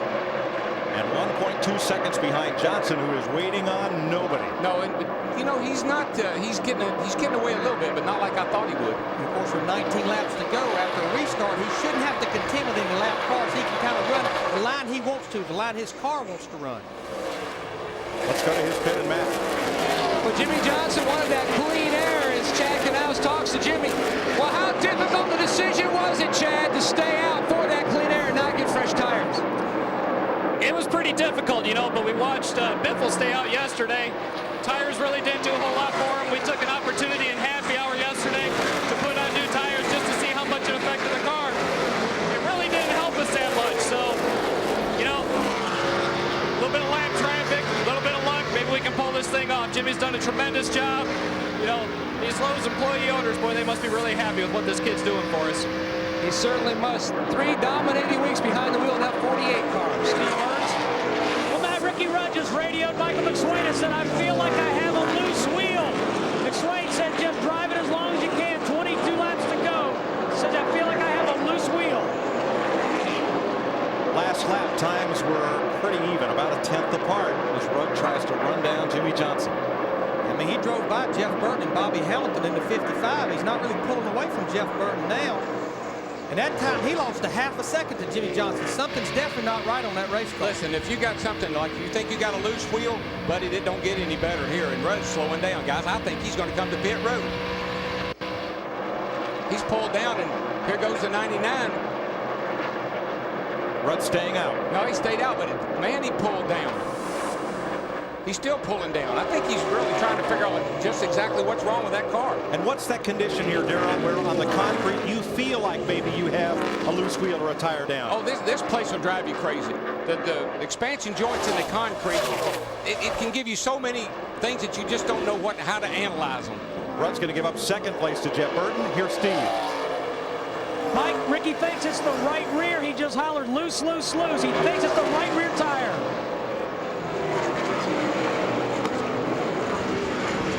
Right now, he's losing about a half to 3/4 of a second a lap. Jimmie Johnson, as Jimmie Johnson's pulled out to almost a 2.5 second lead over Jeff Burton with about 13 laps to go next time. And side by side, Hamilton with Elliott. Now they sweep around the outside of Rudd. What about Bobby Hamilton, guys? I mean, is he having a banner day for that team? Great for him. Sitting there in 4th place, 3rd place. And he's sitting out there with more laps on his tires than about anybody, because on that last stop, he elected to take gas only. And Rudd is now sliding back through the entire lead lap. You know why? He's run out of gas today. He ain't run out of tires yet. Yeah, Ricky Rudd's going to be on pit road this time by. Oh, no. Elliott battling side by side with Hamilton. This is 3rd place as Rudd comes to the pit lane. side by side for third. 35 miles an hour, and this pit road goes from turn 4 to turn 1. Michael McSwain getting his crew ready to go into action. The problem you have is unless he can really pinpoint it, they're going to have to put 4 tires on it. Unless Ricky can really be sure where it is. That third place battle was decided in favor of Bill Elliott. Here's Steve. Well, DW, they think it was the right rear, but they're going to go ahead and put 4 tires on. Tough break for Ricky Rudd. Had a great race car all day long. 4 tires for Rudd. Yeah, I mean, Steve, you've already handed the race over. You might as well not take a chance and get 4 tires. Exactly. Another reason why I like staying out. Got good tires on the car, and they're all tight. That's it. Rudd was looking for his 5th Dover win as the leaders flash by. 9 laps to go next time. Up their battle with Hamilton. And Dale Jarrett in 88, he got 4 fresh tires that last time. That's the reason he's much better than Bobby Hamilton right here. Ryan Newman also went past Hamilton for 4th place. So it's Johnson, Burton, Elliott, Newman and Jarrett the top 5. Hamilton, the 2 Gordons, Jeff and Robby, Craven and Sadler. Craven's having, man, after that trouble he had early on, Larry, TIDE has fought its way back up in the top 10. Under 10 laps to go, down to the 2nd place cars, Pitts and Dick. With Frank Stoddard, he is crew chief for Jeff Burton. Can you guys close in the last 10 laps and win this thing? It doesn't look like they're getting into the 48. The 9 car is going to come on 4 tires and probably beat us. But we're going to hopefully get a top 5 finish. And that's what the Sicko team needs right now. It's been a really good run all day for us. And we just gambled on the 2 tires. It's not going to pay off. Well, it looks good for top 5, Mike, but not so good for a win. Well, Jeff Burton qualified 33rd, got a lap down early. Probably as surprised as anybody to find himself in the top 5, but they just kept after it. Meanwhile, Ricky Rudd's team frustrated. I mean, you work, you get yourself in position, and here with about less than 30 laps to go, I've been there many a time, Darrell. Yeah, and particularly the way this team has struggled this year, as early on they've had some good runs, and Ricky's done a great job, and just let one get away today. With that stop, he went from 2nd to 19th. As Jeff Gordon battles Bobby Hamilton, this is for 6th. Bobby should have probably taken a couple of tires on there that last time, Larry, because he's really fading here in the stretch. Yeah, he's going to have over 100 miles on his tires. But Darrell, I think it might have been the right call, because as deep in the lead lap as he was, we're going to run out of laps before he falls back to that position. So he's going to end up with an improvement. Not what he'd like to see. Well, they're lined up behind him there pretty good. If they ever start going by, I'm afraid he'll get shoved up out of the line and they'll all get by him. But I tell you, another guy we need to talk about is Jerry Labonte. He's not having a real banner day, you might say, but he's up there in 14th place, and that's a great run for him. He's gnawing on Sterling's bumper for 13th. Like Steve Byrne tells me that Ricky Rudd, the 28, did have one loose wheel. The wheel was loose. Let me just tell you something. We're looking at this race as if it's over. Bill Elliott is closing up on that 48 car. It's now down to a 2nd. Bill Elliott all of a sudden got by the 99, and when he did, buddy, he took off. He did. 3.5 laps to go. Elliott sails it off into turn 3. Man, I tell you, he looks to me like he's a lot faster. Timmy Johnson better not soft pedal it too much here. Let's watch our Fox track here now. The interval, 0.8 of a second right here. We'll see if it shrinks any. Down to 8.6, 8.5. He's coming off turn 2 down to 8.3. He's definitely catching, but will he have enough time? Rudd's right there in front of Jimmie Johnson, and that dirty air could be just what Bill Elliott needs. Kurt Busch battling Tony Stewart. That is back at 11th place. But it's all on the lead with 2 laps to go. Bill Elliott trying to give Dodge its first win at Dover since 1975. That was the day Richard Petty made up 6 laps to win it. I don't think it, as long as Ricky Rudd keeps going and doesn't hold Jimmie Johnson up, I don't think Bill can do it. Elliott getting oh so close as they come off turn 4. It sure is a great run for Bill. I'm proud of Bill. He's just hung in there all day long. What a great run. And Darrell, he's driving that thing down in the corner. White flag's out this time. He ain't leaving anything on the table, I can tell you that. Here he comes up off of turn 2, and he's still closing. Watch him driving down here to turn 3 right here. Oh, up on the outside. He's going to give it that high. He's going to give it that high line. Last-ditch effort here. Bill Elliott closes, but Jimmie Johnson gains the 2nd victory of his rookie year. Man, we have a battle between Bobby Hamilton and Robby Gordon. I don't think Bobby Hamilton's going to like that very much.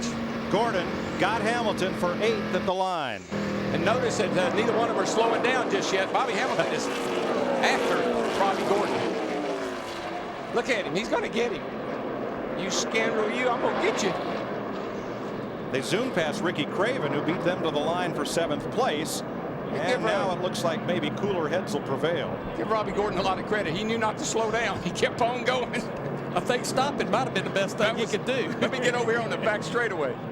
What happened was Robby Gordon gave him a shot off of turn 4 here, pushes him up out of the way.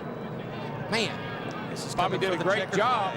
And here they go. Now Bobby's going to start hanging into him, banging into him right here as soon as he can catch him. Well, that's the Earnhardt method, Darrell. Hit him after the race. Well, Robby got the spot. Give him a little boot and get there. Boy, there's another great thing about this concrete. We see some great burnout. Yes.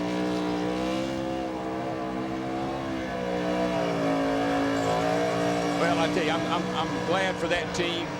They've had a couple get away from them the last couple of weeks here. Good to see them pull it off today. Jimmie Johnson ties Dale Earnhardt Jr. and Davey Allison, picking up 2 wins in only 16 starts. Steve Burns. Mike with Chad Knaus. Now, Chad, you said this morning you didn't have much confidence in how you would run at this racetrack. How'd you pull off a victory? I'll tell you what. We pulled it off because we got Jimmie Johnson. How's that? You know, he is just a remarkable race car driver. I don't know where he got it. I don't, but I'm glad he's got it, and I'm glad I'm working with him. My guys, you know, they work their tails off to give us the best race cars they possibly can. You know, I don't know what to tell you. Rick Hendrick, you know, Lowe's, all these guys support us so much. Jeff does nothing but give us support and help us out whenever we need something. And, you know, it's just Jimmie. You know, Jimmie and this team. Chad, does this make up for any of the disappointment in Charlotte? You know, everybody asked if I was disappointed about Charlotte. I wasn't disappointed because when we were in Charlotte, I think we led like 92% of the laps, you know, out of the 2 weeks. We didn't win the race. That's okay. You know, Jimmie had a little mistake there, but that guy right there, he is going to win us a hell of a lot more races than he is going to lose us. Congratulations. Thank you. Jimmie stopped there to be congratulated by Terry Labonte's crew, another Rick Hendrick team, and now rolls on toward our MBNA winner circle. And you can see over here where we are, you can see the right side of that car. He used it when he had to. I love to have my right side all torn up, Mike. That means I was passing people. Right. If you get the left side tore up, that means you're getting passed. And for I don't know how many times at Dover, we have another race where the outcome could have been all different if we'd had 5 more laps. Oh, you can never. Dover's one of those unpredictable racetracks. I don't even know why we try to predict. Do you, Larry? Yeah, not at all. Welcome to our MBNA Platinum 400 post-race show. A lot of topsy-turvy in the top 10 all day long. Ricky Craven fought his way back. Bobby Hamilton ended up 9th after that gas-only stop. Ryan Newman fought his way back, as did Jeff Burton from a lap down. And Kurt Busch fights his way back to 12th after being 2 laps down. And a good run for Casey Atwood. Terry Labonte, you mentioned him, Darrell. Yeah, also don't skip over Elliott Sadler there in 10th place. That was a good run for him. Rusty Wallace back in 17th. Todd Bodine, who got back on the lead lap after having some trouble, finished 18th.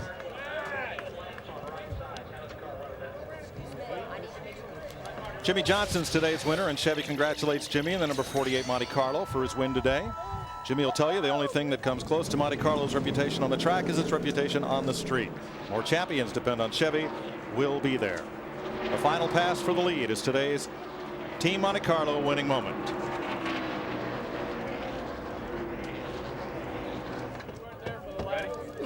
Down to our MBNA winner circle, Matt Yoakum with Jimmie Johnson.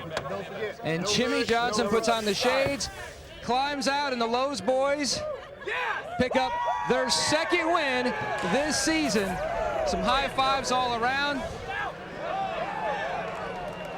And he doesn't fall off the door. A hug by his crew chief, Chad Knaus. 92 laps on that last set of tires, Jimmie. How concerned were you? Handshake from Rick. How concerned were you about those tires? You had 92 laps on them. Yeah, we were worried, but the car came through the track or through the pack real good. Track positions, everything. We knew we'd be good. I didn't realize the 9 was coming that hard, and then I had to step it back up to stay up there in front. But these guys gave me such a great race car. Chad Knaus, everyone at Hendrick Motorsports, gave me just a kick-butt race car, and it's just fun to be able to go out there and drive and do the things that I do. I want to say hi to everyone at home, Jessica, my mom, my brothers. This is cool. I can't believe we won 2 Winston Cup races now. This is cool. Also, big thanks to Lowe's and all their employee owners. This is a long time coming for them as a company to get this kind of success on the track, and I'm just glad to be here doing it for them. Now, a dominating race car, 3 straight weeks. You didn't pick up the biggest money you could have in Charlotte. Does this make up for it at all? Yeah, it kind of does. You know, have another strong car and not blow it like I did at Richmond or at Charlotte. This makes up for it. I'm real happy. Now, your dad's in the background over there. I'm sure he's probably holding back some tears because he wasn't there for your first Winston Cup win. He was at home watching on the couch. How special is this to have him here? I'm so glad. I thought they were going to make me stay home if he was going to win when I wasn't there. Jimmie Johnson scores his 2nd career win. Steve?